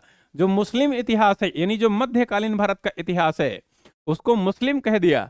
और चूंकि ये एक तरीके से आधुनिक जो इतिहास है उसको ब्रिटिश कह दिया, ब्रिटिश इतिहास कह दिया। कैसे कह दिया? इसके कहने का तात्पर्य यहां पे ये था कि प्राचीन काल में जो मुख्यतया राजा हुए वो हिंदू ही राजा हुए, यानी हिंदुओं ने शासन किया। तो हिंदुओं ने शासन किया, इस परिप्रेक्ष्य में इसने यह बात कह दी। तो यह बात हालांकि सांप्रदायिक रूप से इसने विभाजन किया, लेकिन क्या ये गलत है? गलत नहीं है, बिल्कुल सही है, बिल्कुल यथेष्ट है। इसके बाद में मध्यकाल में आप लोगों ने भारत में देखा कि दिल्ली सल्तनत और मुगल वंश के शासकों ने शासन किया, इसलिए इसने इसको मुस्लिम नाम दे दिया। और आधुनिक भारत में ब्रिटिशर्स ने, यानी ईस्ट इंडिया कंपनी और ब्रिटिश ताज ने भारत के ऊपर शासन किया, तो इसको क्या कह दिया? इसे ब्रिटिश राज कह दिया। इसको हम लोग देखते होंगे तो हिंदू काल को प्राचीन भारत, मुस्लिम काल को मध्यकालीन भारत और ब्रिटिश काल को हम लोग आधुनिक भारत के नाम से जानते हैं। तो इसको याद रखिएगा। किसने भारतीय इतिहास का 3 खंडों में सांप्रदायिक विभाजन किया है? तो जेम्स मिल ने किया है, हिंदू, मुस्लिम और ब्रिटिश में। अब इसका जो दूसरा जो पहलू है उसको मैं बताना चाह रहा हूं। समय यही था 1832 का, और 1833 में चार्टर एक्ट आया। इस 1833 के चार्टर एक्ट का सबसे ज्यादा जो प्रभाव है इसी जेम्स मिल का ही है। इसके प्रभाव के कारण ही ब्रिटिश सरकार ने क्या किया था? भारतीयों को बहुत सारी अच्छी चीजें प्रदान की थी, विधिक रूप में प्रदान की थी। जैसे भारत में एक तरीके से सती प्रथा का अंत हो गया। अब सती प्रथा ऐसी कुरीति थी जिसका उल्लेख सर्वप्रथम 510 ईस्वी में एरण के अभिलेख में मिलता है। तमाम सारे शासकों ने इसको दूर करने का प्रयास किया, लेकिन कोई समाप्त नहीं कर पाया था। लेकिन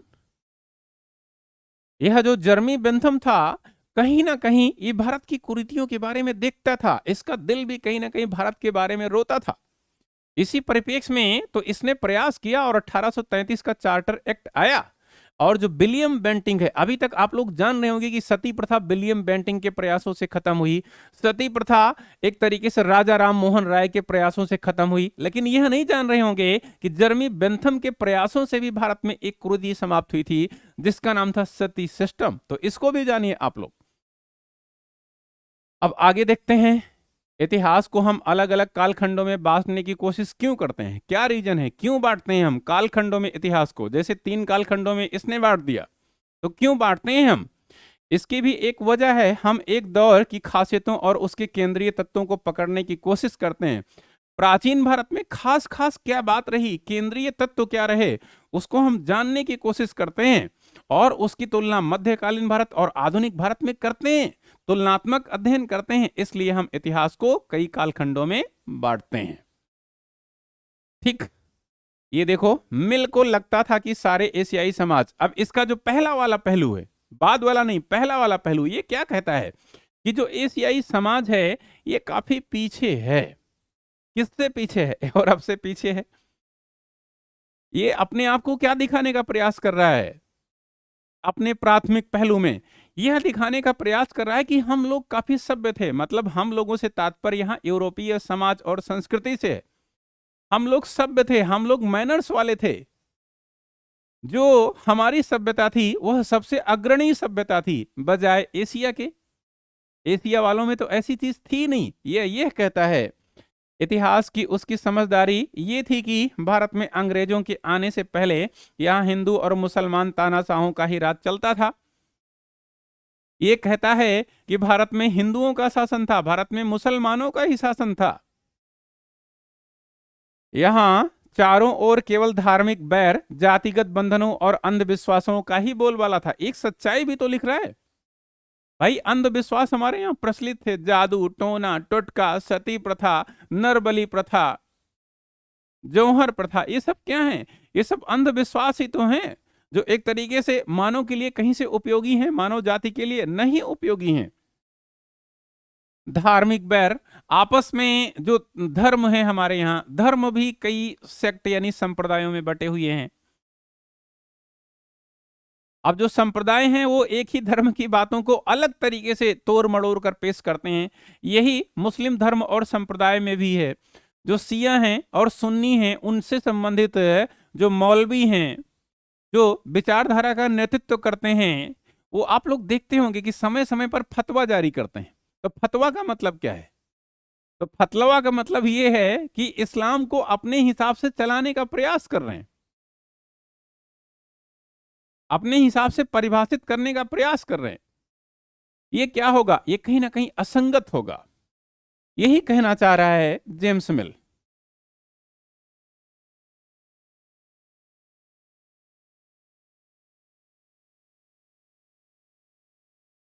ये कह रहा है कि भारत में अंधविश्वासों का ही बोलबाला था।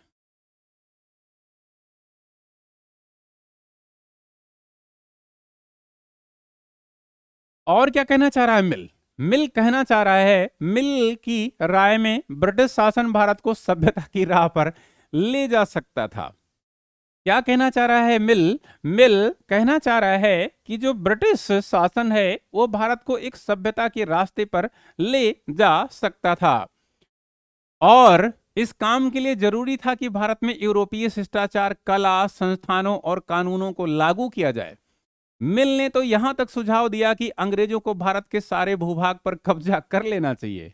यह भी सुझाव दिया, भूभाग पर कब्जा कर लेना चाहिए ताकि भारतीय जनता को ज्ञान और सुखी जीवन प्रदान किया जा सके। उसका मानना था कि अंग्रेजों की मदद के बिना हिंदुस्तान प्रगति नहीं कर सकता। इसका यह मानना था कि हिंदुस्तान प्रगति नहीं कर सकता। तो एक तरीके से यहां पे इसका जो मिल का विचार आ रहा है आप लोगों के सामने, निश्चित रूप से यह लग रहा होगा कि यह अपने आप को श्रेष्ठ साबित करना चाह रहा है। ये क्या साबित करना चाह रहा है? ये श्रेष्ठ साबित करना चाह रहा है। तो कहीं ना कहीं पे अगर सच्चाई जो आपके सामने आ रही है वह इसकी श्रेष्ठता के रूप में आ रही है, क्योंकि हमारे यहाँ आधुनिक काल में एक तरीके से कोई आंदोलन ही नहीं, तमाम सारी कुरीतियां, सच्चाई तो ये कि तमाम सारी कुरीतियां व्याप्त हैं।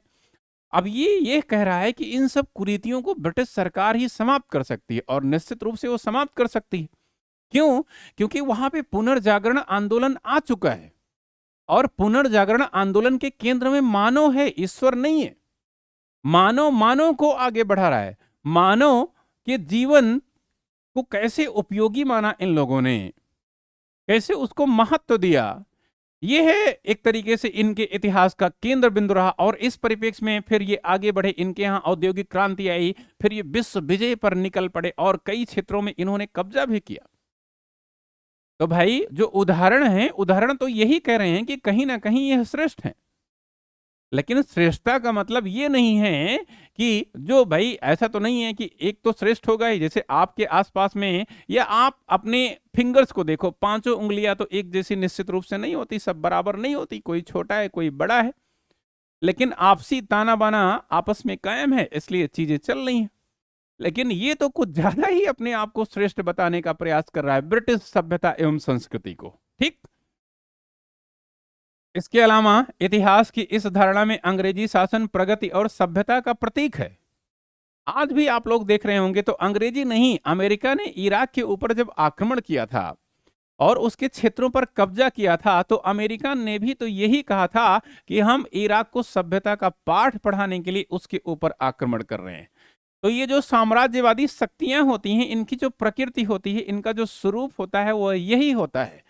लेकिन अमेरिका को कब्जा करना था इराक के ईंधनों पर, तो उसको तो कभी नहीं बताया। तो ऐसे ही ब्रिटिशर्स का भी मंतव्य है, ये दिखाने का प्रयास क्या कर रहे हैं कि हम आपके यहां एक श्रेष्ठ शासन व्यवस्था देंगे।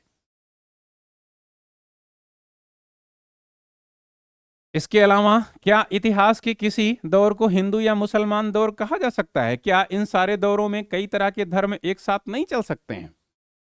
किसी युग को केवल उस समय के शासकों के धर्म के हिसाब से तय करने की जरूरत क्या है? जरूरत क्या है?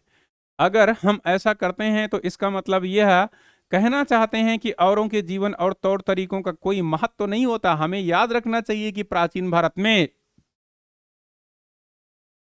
सारे शासकों का एक भी धर्म नहीं होता था। जैसे जैसे मान लीजिए अशोक, अशोक प्रारंभ में शैव मतावलंबी था, कल्हण की राजतरंगिणी ऐसा कहती है। बाद में वो बौद्ध धर्म का अनुयायी बना, उपगुप्त से उन्होंने बौद्ध धर्म की शिक्षा ली। हर्षवर्धन के परिप्रेक्ष्य में भी देखोगे तो वो प्रारंभ में शैव धर्म का अनुयायी था, बाद में बौद्ध बना। इसके अलावा कई गुप्त शासक भी आप लोग देखोगे और उनके सेनापति भी देखोगे तो गुप्त शासक आपको शैव मिलेंगे, वैष्णव मिलेंगे, लेकिन उनके सेनापति जैन मतावलंबी मिलेंगे, बौद्ध मतावलंबी मिलेंगे। अंग्रेजों द्वारा सुझाए गए वर्गीकरण से अलग हटकर इतिहासकार भारतीय इतिहास को आमतौर पर प्राचीन, मध्यकालीन तथा आधुनिक काल में बांटकर देखते हैं। इसको देखते हैं बड़े पेज में।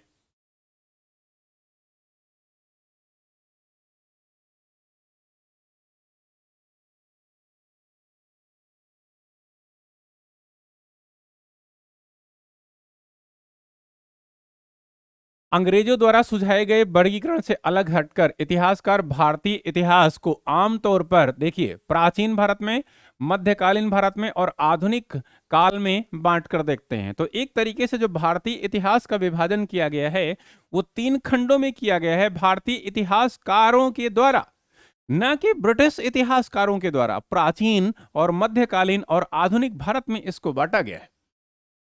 इस विभाजन की अपनी समस्याएं हैं। इतिहास को इन खंडों में बांटने की यह समझ भी पश्चिम से ही आई है। पश्चिम में आधुनिक काल को विज्ञान, तर्क और लोकतंत्र, मुक्ति और समानता जैसी आधुनिक ताकि तात्कों के विकास का युग माना गया है।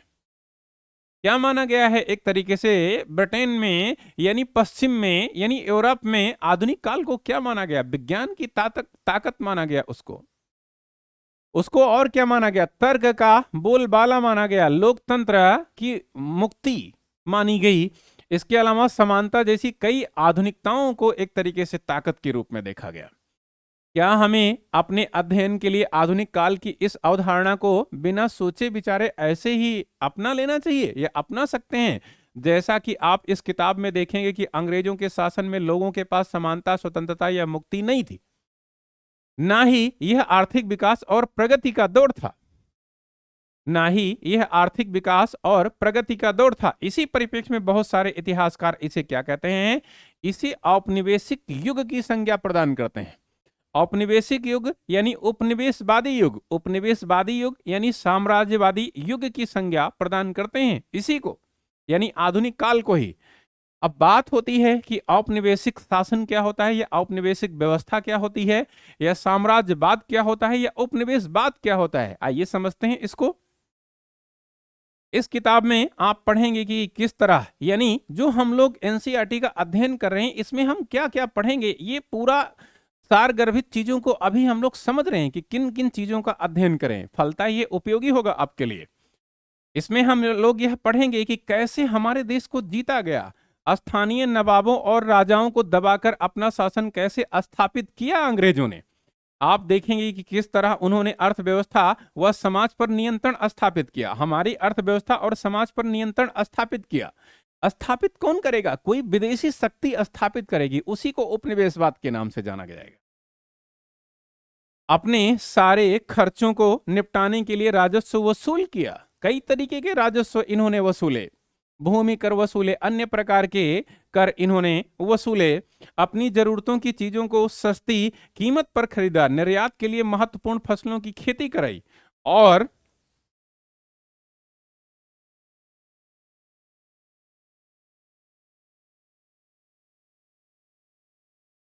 महत्वपूर्ण फसलों की खेती कराई। और इन सारी कोशिशों के कारण क्या बदलाव आए, आप ये भी जानेंगे कि ब्रिटिश शासन के कारण यहाँ की मूल्य मान्यताओं और पसंद नापसंद, रीति रिवाज व तौर तरीकों में क्या बदलाव आया। जब एक देश पर दूसरे देश के दबदबे से इस तरह के राजनैतिक, आर्थिक, सामाजिक और सांस्कृतिक बदलाव आते हैं तो इसी प्रक्रिया को हम लोग किसके नाम से जानते हैं? औपनिवेशीकरण के नाम से जानते हैं या उपनिवेशवाद के नाम से जानते हैं। यहाँ पे यह कहा जा रहा है कि जैसे ब्रिटिश सरकार भारत आई या ईस्ट इंडिया कंपनी भारत आई और भारत की सभी प्रक्रियाओं पर, सभी ताने बाने पर कहीं ना कहीं एक परिवर्तन लाया उन्होंने, और आपके ऊपर नियंत्रण भी स्थापित किया, चाहे वो राजनीतिक हो, चाहे वो आर्थिक हो, चाहे वो सामाजिक हो, चाहे वो सांस्कृतिक हो। इसी को क्या कहा गया? इसी को उपनिवेशवाद के युग की संज्ञा प्रदान की गई, इसी को औपनिवेशिक युग की संज्ञा प्रदान की गई, इसी को साम्राज्यवादी युग की संज्ञा प्रदान की गई। तो यहां पे हम लोगों ने औपनिवेशिक शासन क्या होता है, औपनिवेशिक व्यवस्था क्या होती है, औपनिवेशिक शब्द से क्या तात्पर्य होता है, इसको समझा। इसके अलावा आगे बढ़ते हैं।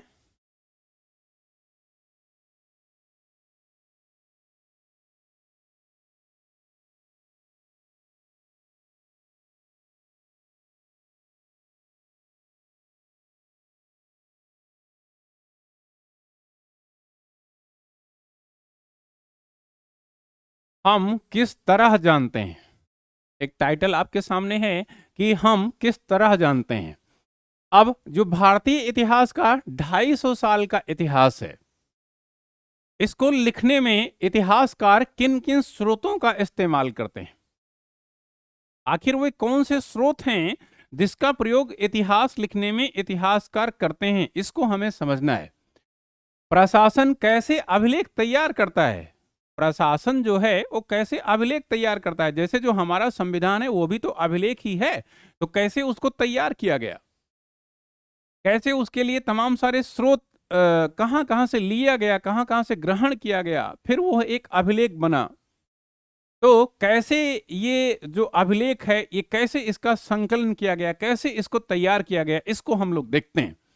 अंग्रेजी शासन द्वारा तैयार किए गए सरकारी रिकॉर्ड, इतिहास सरकारी रिकॉर्ड, यानी जो अंग्रेजी शासन था, ये समय समय पर इसका जो सरकारी क्रियाकलाप था उससे संबंधित जो रिकॉर्ड था उसको भी इतिहास लिखने में प्रयोग किया गया, इस्तेमाल किया गया, प्रयोग में लाया गया। अंग्रेजों की मान्यता है कि चीजों को लिखना बहुत महत्वपूर्ण होता है, यह निश्चित रूप से महत्वपूर्ण होता है। किसी चीज को लिखना, किसी भी घटना को लिखना बहुत महत्वपूर्ण होता है। उनके लिए हर निर्देश, हर योजना, हर नीतिगत फैसले, सहमति, जांच को साफ साफ लिखना जरूरी था। ऐसा करने के बाद चीजों की अच्छी तरह से अध्ययन किया जा सकता था और उन पर वाद विवाद भी किया जा सकता था। इस समझदारी के चलते ज्ञापन, टिप्पणी और प्रतिवेदन पर आधारित शासन की संस्कृति पैदा हुई।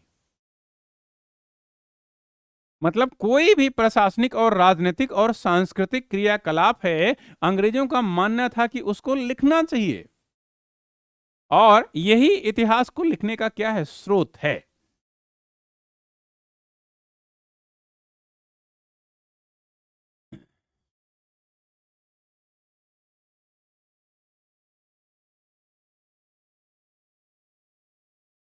इसके अलावा अंग्रेजों को और क्या लगता था, अंग्रेजों को यह भी लगता था कि तमाम अहम दस्तावेजों और पत्रों को संभाल कर रखना भी जरूरी है। जो कार्यालयी आदेश पत्र होते हैं या पत्र होते हैं उनको रखना भी जरूरी है। उन्होंने सभी शासकीय संस्थानों में अभिलेख कक्ष भी बनवा दिए थे। इस परिप्रेक्ष्य में तहसील के दफ्तर में भी, कलेक्ट्रेट के दफ्तर में भी, कमिश्नर के दफ्तर में भी, प्रांतीय सचिवालय में भी, कचहरी में भी, सबके सामने रिकॉर्ड रूम होते थे। महत्वपूर्ण दस्तावेजों को बचाकर रखने के लिए अभिलेखागार होता था।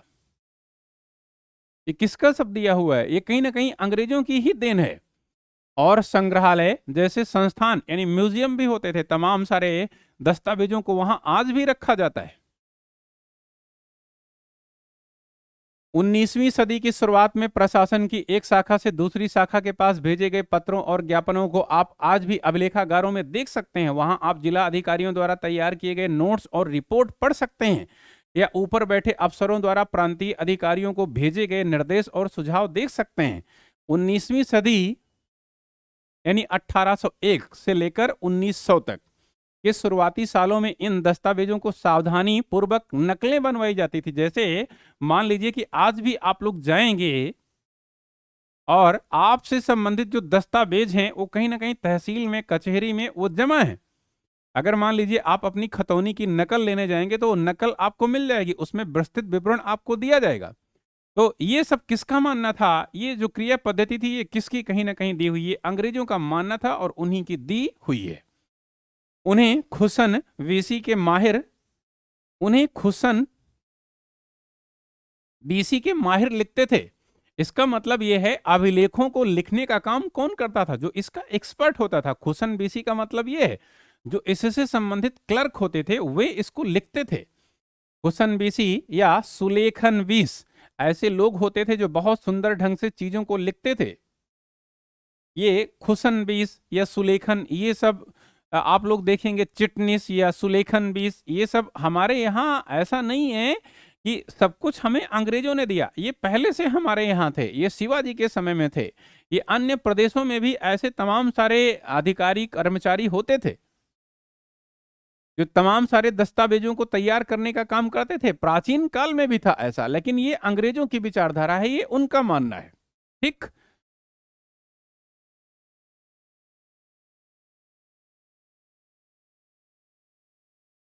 19वीं सदी के मध्य तक छपाई। अब ये देखिए एक चित्र यहाँ पे बना हुआ है। भारतीय राष्ट्रीय अभिलेखागार 1920 के दशक में बनाया गया था। जब नई दिल्ली का निर्माण शुरू हुआ तो राष्ट्रीय संग्रहालय और राष्ट्रीय अभिलेखागार दोनों ही वायसराय के निवास के नजदीक बनाए गए थे। इससे पता चलता है कि अंग्रेजों की कार्यकाल में ये जो म्यूजियम होते थे, जो संग्रहालय होते थे, इनका काफी महत्व होता था। ये देखिए एक संग्रहालय, ये एक अभिलेखागार का चित्र भी आपको नई दिल्ली का यहाँ पे इस परिप्रेक्ष्य में दिखाया गया है।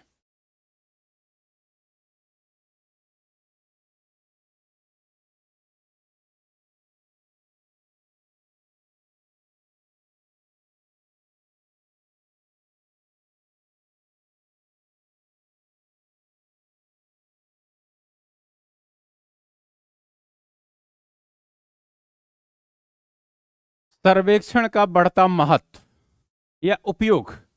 जो सर्वेक्षण है, यानी मान लीजिए कोई भी क्रिया पद्धति है, कोई भी स्थिति है, उसका क्या महत्व है, उसकी क्या उपयोगिता है, इस पहलू में हम लोग इसको देखेंगे। तो औपनिवेशिक शासन के दौरान सर्वेक्षण का चलन भी बहुत महत्वपूर्ण होता था।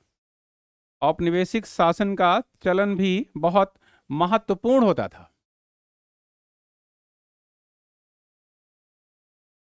अंग्रेजों का विश्वास था कि किसी देश पर अच्छी तरह शासन चलाने के लिए उसको सही ढंग से जानना जरूरी है। अब सही ढंग से जानना अगर जरूरी है तो इसका सर्वेक्षण आपको करना पड़ेगा। सर्वेक्षण के माध्यम से ही इसकी असलियत सामने आएगी। 19वीं सदी की शुरुआत तक पूरे देश का नक्शा तैयार करने के लिए बड़े बड़े सर्वेक्षण किए जाने लगे। गांवों में राजस्व सर्वेक्षण किए गए। इन सर्वेक्षणों में धरती की सतह, मिट्टी की गुणवत्ता, वहां मिलने वाले पेड़ पौधों और जीव जंतुओं तथा स्थानीय इतिहासों व फसलों का पता लगाया जाता था। सर्वेक्षण का इनका जो तरीका होता था, इसका मतलब क्या है, वो काफी व्यापक होता था। इसके अलावा अंग्रेजों की राय में किसी इलाके का शासन चलाने के लिए इन सारी बातों को जानना जरूरी था। वाह, अच्छी बात थी भाई। किसी क्षेत्र में अगर शासन को चलाना है, स्थापित रखना है और बहुत दिनों तक बने रखना है, तो वहां के सभी पहलुओं को जानना बहुत जरूरी है। और इसको हम किसी सर्वेक्षण के माध्यम से ही जान सकते हैं, किसी रपट के माध्यम से ही जान सकते हैं। 19वीं सदी के आखिर से ही हर 10 साल में जनगणना भी की जाने लगी। 19वीं सदी के आखिरी दशक से भाई जनगणना तो कहीं ना कहीं लॉर्ड मेयो के समय से शुरू हो गई थी, लेकिन एक तरीके से 1881 में भारत में पहली बार एक तरीके दशकीय जनगणना को अपनाया गया। और इस समय एक वायसराय था जिसका नाम था रिपन, लॉर्ड रिपन। उसी के समय से जनगणना के जरिए भारत के सभी प्रांतों में रहने वाले लोगों की संख्या, उनकी जाति, लोगों की संख्या, उनकी जाति, इलाके और व्यवसाय के बारे में जानकारियां इकट्ठा की जाती थीं। इसके अलावा वानस्पतिक सर्वेक्षण, प्राणी वैज्ञानिक सर्वेक्षण, पुरातत्वीय सर्वेक्षण, मानव शास्त्रीय सर्वेक्षण, वन सर्वेक्षण आदि कई दूसरे सर्वेक्षण भी किए गए। कई प्रकार के सर्वेक्षण होते थे। वो ऐसा नहीं कि किसी एक क्षेत्र में ही संबंधित होते थे, कई क्षेत्रों में संबंधित होते थे। ये देखिए, इस शरीफे का एक पौधा है, आप लोगों ने शरीफा खाया होगा। ये इसमें फल इधर लटक रहा है, ये फल है इसका, यही है शरीफा। ये एक फल है 1770 के दशक का यह चित्र है। अंग्रेजों द्वारा बनाए गए वानस्पतिक उद्यान और प्राकृतिक इतिहास के संग्रहालयों में विभिन्न पौधों के नमूने और उनसे संबंधित जानकारियां इकट्ठा की जाती थी। इन नमूनों के चित्र स्थानीय कलाकारों से बनवाए जाते थे। स्थानीय कलाकारों का सहयोग लिया जाता था इसमें। अब इतिहासकार इस बात पर ध्यान दे रहे थे कि इस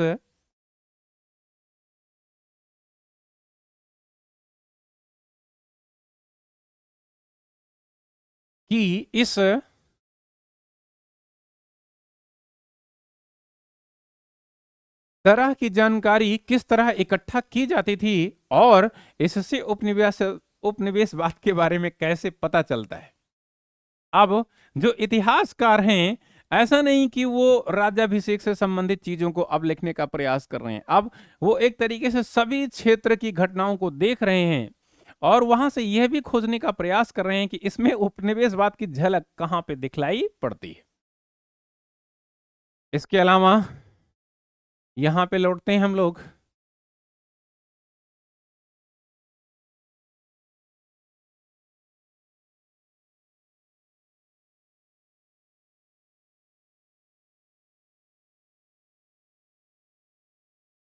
अधिकृत जो रिकॉर्ड हैं, इससे वास्तव में क्या पता नहीं चलता। मतलब क्या पता चलता है और क्या पता नहीं चलता। जो रिकॉर्ड्स हैं, जो अधिकृत रिकॉर्ड्स हैं, जो मुख्य है एक तरीके से हमारे स्रोत हैं, रिकॉर्ड हैं, अभिलेख हैं, उससे पता तो बहुत कुछ चलता है, लेकिन क्या पता नहीं चलता, इसको हम लोग देखते हैं। रिकॉर्ड के इस विशाल भंडार से हम बहुत कुछ पता लगा सकते हैं, फिर भी हम इस बात को नजरअंदाज नहीं किया जा सकता कि ये जो सारी सरकारी दस्तावेज हैं, इनसे हम सब कुछ समझ लेते हैं, ऐसा भी एक तरीके से पूर्णतः विश्वास नहीं प्रकट किया जा सकता। अब इस चित्र के बारे में आपको बताते हैं। इस चित्र को आप लोग ध्यान से देखिए, ये कैसा चित्र है, इसको मैं आपको यहां पर दिखाता हूं। देखिए इस मानचित्रण को। बंगाल में मानचित्रण और सर्वेक्षण कार्य चल रहा था। जेम्स प्रिंसेप द्वारा बनाई गई तस्वीर है, 1832 की तस्वीर है ये। ध्यान से देखें कि सर्वेक्षण में इस्तेमाल होने वाले सारे उपकरणों को चित्र के अगले हिस्से में दिखाया गया है। चित्रकार इस परियोजना के वैज्ञानिक स्वरूप पर खास तौर से जोर देना चाहते हैं। अब एक तरीके से यहाँ पे देखिए, ये सब तमाम सारे अंग्रेज हैं और ये यहाँ पे प्रयोगधर्मी कार्य चल रहा है। यहाँ पे एक कैमरामैन है, इस सर्वेक्षण में बिल्कुल लगा हुआ है। यहाँ पे जैसे मान लीजिए कि ये कोई क्षेत्र है, इसमें कोई विशेष काम किया जा रहा है। किस तरीके से किया जा रहा है, क्या है इसका तरीका, इसका व्यापक रूप से यहाँ पे अध्ययन किया जा रहा है।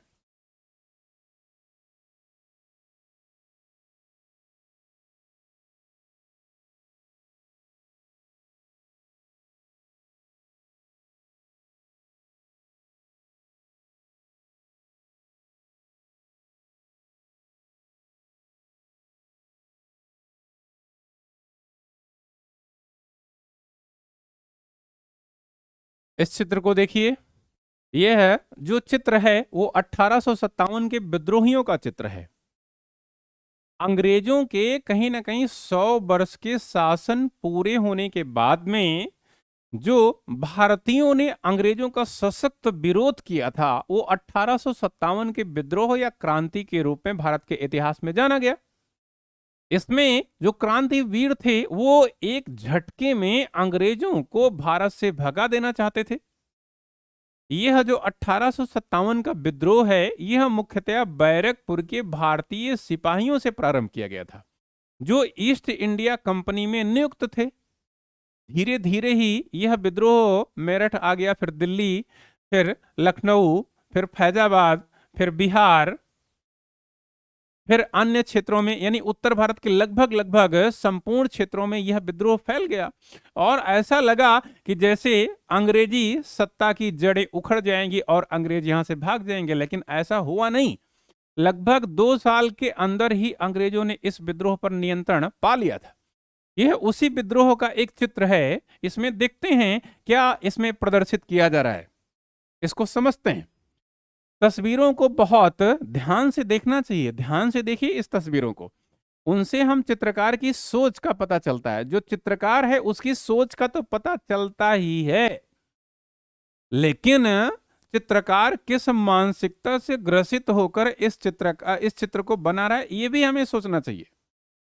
हो सकता है कि कोई शासक हो और उसके दबाव में कोई चित्रकार इस चित्र को बना रहा हो, तो शासक के विरोध में तो कोई चित्र बना नहीं सकता, नामुमकिन है। और अगर बना दिया तो इससे भी पता चलता है कि वो एक निष्पक्ष चित्रकार है। वह एक निष्पक्ष चित्रकार है, वह किसी दबाव को नहीं मानता है। 1857 के विद्रोह के बाद अंग्रेजों द्वारा तैयार की गई सचित्र पुस्तकों में यह तस्वीर कई जगह दिखाई देती है। इस तस्वीर के नीचे लिखा होता है कि बागी सिपाही लूट खसोट में लगे हुए हैं। जो बागी सिपाही हैं वो लूट खसोट में लगे हुए हैं। अंग्रेजों की नजर में विद्रोही जनता लालची, दुष्ट और बेरहम थी। इस विद्रोह के बारे में आप अध्याय 5 में पढ़ेंगे निश्चित रूप से।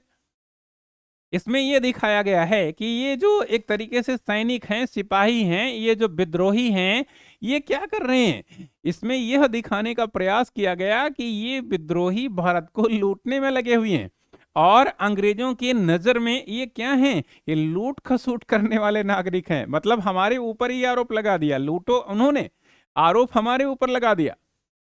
इसी परिप्रेक्ष्य में बहुत सारे इतिहासकार ऐसे हैं जो इस विद्रोह को काफी क्या करते हैं, सीमांकित करते हैं। क्यों सीमांकित करते हैं? क्योंकि इसका आरोप उनके ऊपर न लग जाए। भाई उनकी तो पहले से ही एक तरीके से लोक आलोचना कर रहे हैं ना। जैसे कंपनी का जो शासन है, ऐसा नहीं कि सार्वभौमिक रूप से वो सही चल रहा है भारत में और उससे भारतीय जनमानस एक तरीके से खुश है, संतुष्ट है, आनंद का अनुभव कर रहा है, वो ऐसा नहीं है। तो हम उनके ऊपर आरोप ना लगाने लगे कि आप गलत हैं, आप अनैतिक काम कर रहे हैं। इसीलिए वो पहले ही हमारे ऊपर आरोप लगा दे रहे हैं कि हम क्या कर रहे हैं, हम लूट मार कर रहे हैं। और हम कैसे लोग हैं, हम लालची हैं, हम दुष्ट हैं, हम बेरहम हैं। वो अपने आप को इस परिप्रेक्ष्य में क्या बनाते हैं, अपने आप को बताते हैं कि हम सभ्य हैं और हम असभ्य हैं। हम कैसे लोग हैं, हम बर्बर लोग हैं। वो कैसे लोग हैं, वो सभ्य लोग हैं। आगे बढ़ते हैं।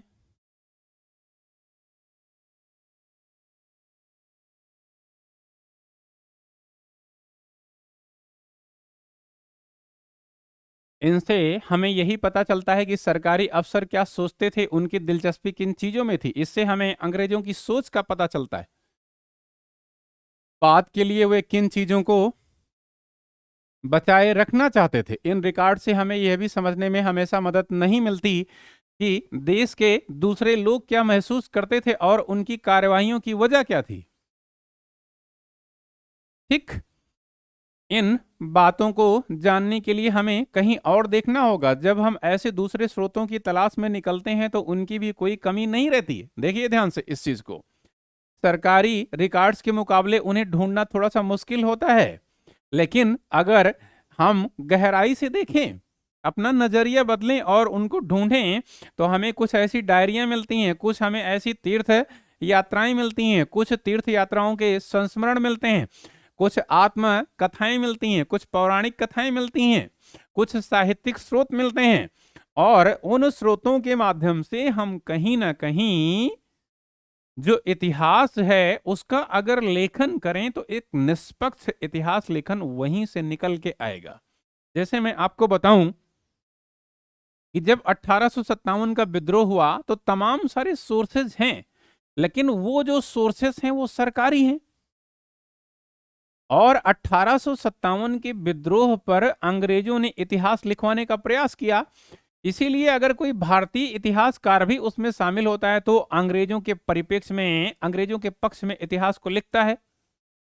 इसका मतलब यह है कि एक तरीके से इतिहास का 1857 का जो स्वरूप है, जो प्रकृति है, वो वास्तविक रूप से हमारे सामने प्रकट होके नहीं आती। लेकिन यहां पे कहा गया है कि अगर इस सरकारी स्रोत के अलावा हम दूसरे आधारभूत सोर्स पर गहराई से अध्ययन करें तो उसमें जैसे कई तीर्थ यात्राएं हैं, कई संस्मरण हैं, कई कहावतें हैं, कई भोजपुरी साहित्य भी मिलेंगी। और भोजपुरी साहित्य में तो आप लोगों को मैं बताऊं कि 1857 के विद्रोह में एक तरीके से लिखा हुआ मिलता है, जड़ उसमें मिलती है। उसमें कहा गया है कि अंग्रेजों कब जइबो, यानी सिपहिया कब जइबो छोड़ के हमार देशवा, फिरंगी कब जइबो छोड़ के हमार देशवा। फिरंगी यानी विदेशी, यानी अंग्रेज। तो इस लाइन से यहां पे यह साबित हुआ कि जो भारतीय जनमानस था वो एकजुट होकर अंग्रेजों को भारत से उखाड़ के फेंकना चाहता था। और यह बात यह बताती है कि भारतीयों द्वारा किया गया यह स्वतंत्रता आंदोलन था, यह एक तरीके से राष्ट्रीय आंदोलन था। लेकिन अंग्रेज इसको सीमांकित करते हैं, क्योंकि सरकारी स्रोत तो यही बताते हैं ना कि ये एक सैनिक विद्रोह था। यही चीज यहां पे कही जा रही है, यानी जो सरकारी स्रोत हैं इतिहास के, वह इतिहास का निष्पक्ष विवरण नहीं देते हैं।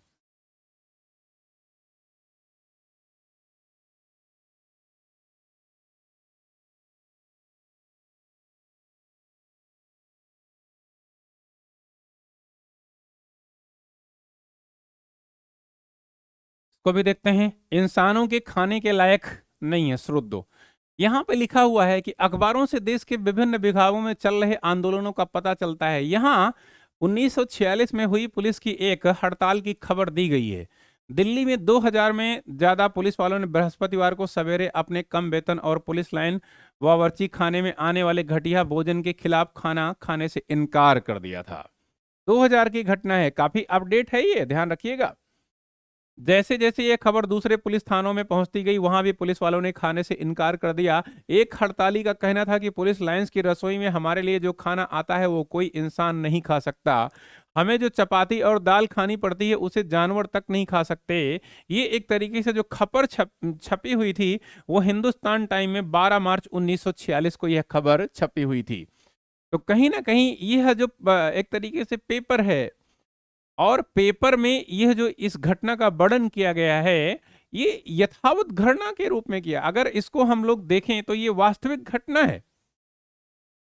अब एक तरीके से इतिहास का सचित्र प्रकाशन तो कहीं ना कहीं पेपर भी करते हैं। जैसे 1857 के विद्रोह के समय में भी दिल्ली अखबार प्रकाशित होता था, तिलिस्म अखबार लखनऊ से प्रकाशित होता था। उसी अखबार के माध्यम से वास्तविकता के रूप में 1857 के विद्रोह को देखा जा सकता है, अंग्रेजों के माध्यम से नहीं देखा जा सकता। अब आइए देखते हैं, आगे बढ़ते हैं।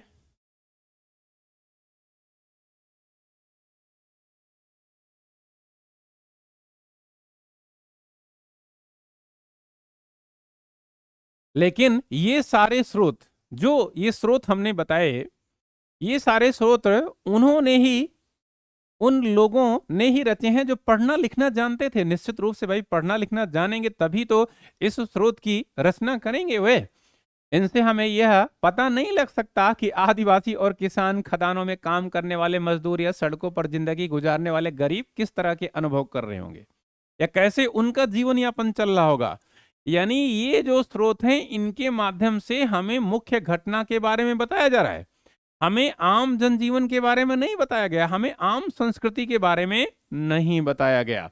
अगर हम थोड़ी और कोशिश करें तो हम इस बारे में भी जान सकते हैं। जैसे जैसे आप इस किताब में आगे बढ़ेंगे, आपको यह बात समझ में आने भी लगेगी धीरे धीरे। ठीक, अब स्रोत।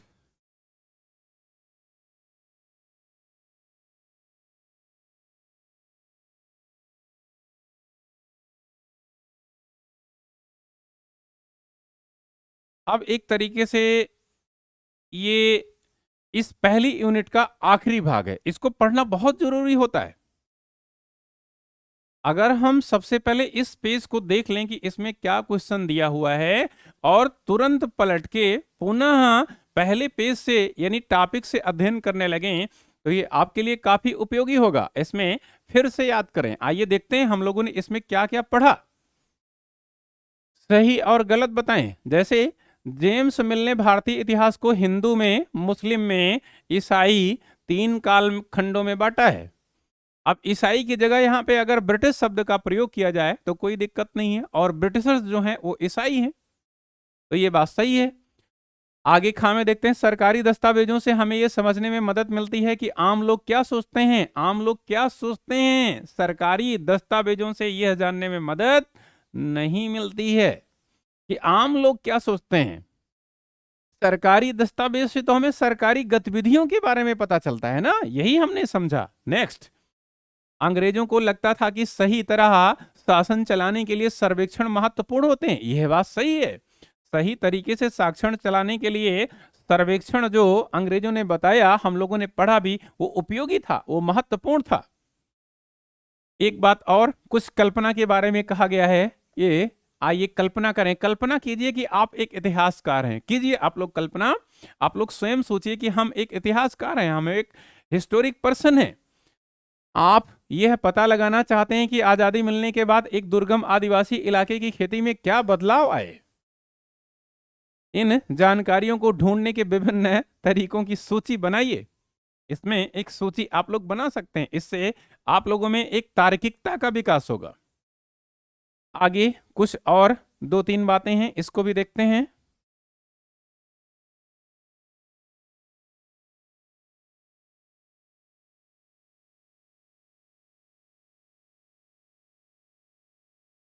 आइए विचार करते हैं, आइए विचार करते हैं। जेम्स मिल ने भारतीय इतिहास को जिस तरह कालखंडों में बांटा है, उसमें क्या समस्याएं? अब उसमें समस्याएं यही हैं कि जेम्स मिल ने इतिहास का जो विभाजन किया, वो प्राचीन काल को हिंदू में किया, और मध्यकाल को मुस्लिम में किया, और आधुनिक काल को किस में किया? आधुनिक काल को एक तरीके से ब्रिटिश युग में किया। तो यह जो विभाजन है, भारतीय दृष्टिकोण यह कहता है कि यह सांप्रदायिक विभाजन है। ऐसा करके इस जेम्स मिल ने भारत में सांप्रदायिकता को बढ़ावा दिया। यह एक तरीके से अंग्रेजों का जो मनसा वाचा कर्मणा भारत में उपदेश था सांप्रदायिकता फैलाने का, यानी बांटो और राज्य करो का, वैसे विचार प्रदर्शित होते हैं। तो ऐसा विचार कैसा विचार है? कहीं ना कहीं अनैतिक विचार है, अनुपयोगी विचार है। इसी परिप्रेक्ष्य में ऐसे इतिहासकारों को इस तरीके से विभाजन नहीं करना चाहिए। दूसरा, अंग्रेजों ने सरकारी दस्तावेजों को किस तरह सुरक्षित रखा? जो अंग्रेज थे, इन्होंने सरकारी दस्तावेजों को किस तरीके से सुरक्षित रखा? तो आप लोगों ने देखा होगा कि हमने आपको कई बार बताया कि अंग्रेजों ने संग्रहालय बनवाए। क्या किए? अंग्रेजों ने संग्रहालय बनवाए और उसमें विभिन्न अधिकारियों की नियुक्ति की। तो कुछ अधिकारी ऐसे भी होते थे कि वहां पे उसको रखवाली का काम, उसको सुरक्षित रखने का काम, और जो दस्तावेज इधर उधर छिटके हुए पड़े हैं दूर दराज क्षेत्रों में, उनको संकलित करने का भी काम किया। आगे चौथे में, इतिहासकार पुराने अखबारों से जो जानकारी जुटाते हैं, वो पुलिस की रिपोर्टों में उपलब्ध जानकारी से किस तरह अलग होती है? इतिहासकार पुराने अखबारों से जो जानकारी जुटाते हैं, वो पुलिस की रिपोर्टों में उपलब्ध जानकारी से किस तरीके से अलग होती है? इस परिप्रेक्ष्य में आप लोग देखेंगे तो जो इतिहासकार होते हैं, वो पुराने पुराने एक तरीके से पेपर से या अखबार से जो जानकारी जुटाते हैं, तो पेपर तो एक तरीके से कई पेपर ऐसे होंगे कि वो सरकार पर निर्भर होते हैं, लेकिन कुछ निष्पक्ष होते हैं। तो जो निष्पक्ष होंगे वो कहीं ना कहीं घटनाओं का वास्तविक विवरण देंगे। लेकिन यहाँ पे जो पुलिस है, अब इससे संबंधित अगर कोई स्रोत होगा, तो ये तो कहीं ना कहीं किसी का नौकर है, तो नौकरी कर रहा है ना। तो इससे संबंधित जो स्रोत होगा, वो कैसा स्रोत होगा? वो वास्तविक स्रोत नहीं होगा। यही यहां पर समझाया जा रहा है। और क्या है भाई? आइए करके और कुछ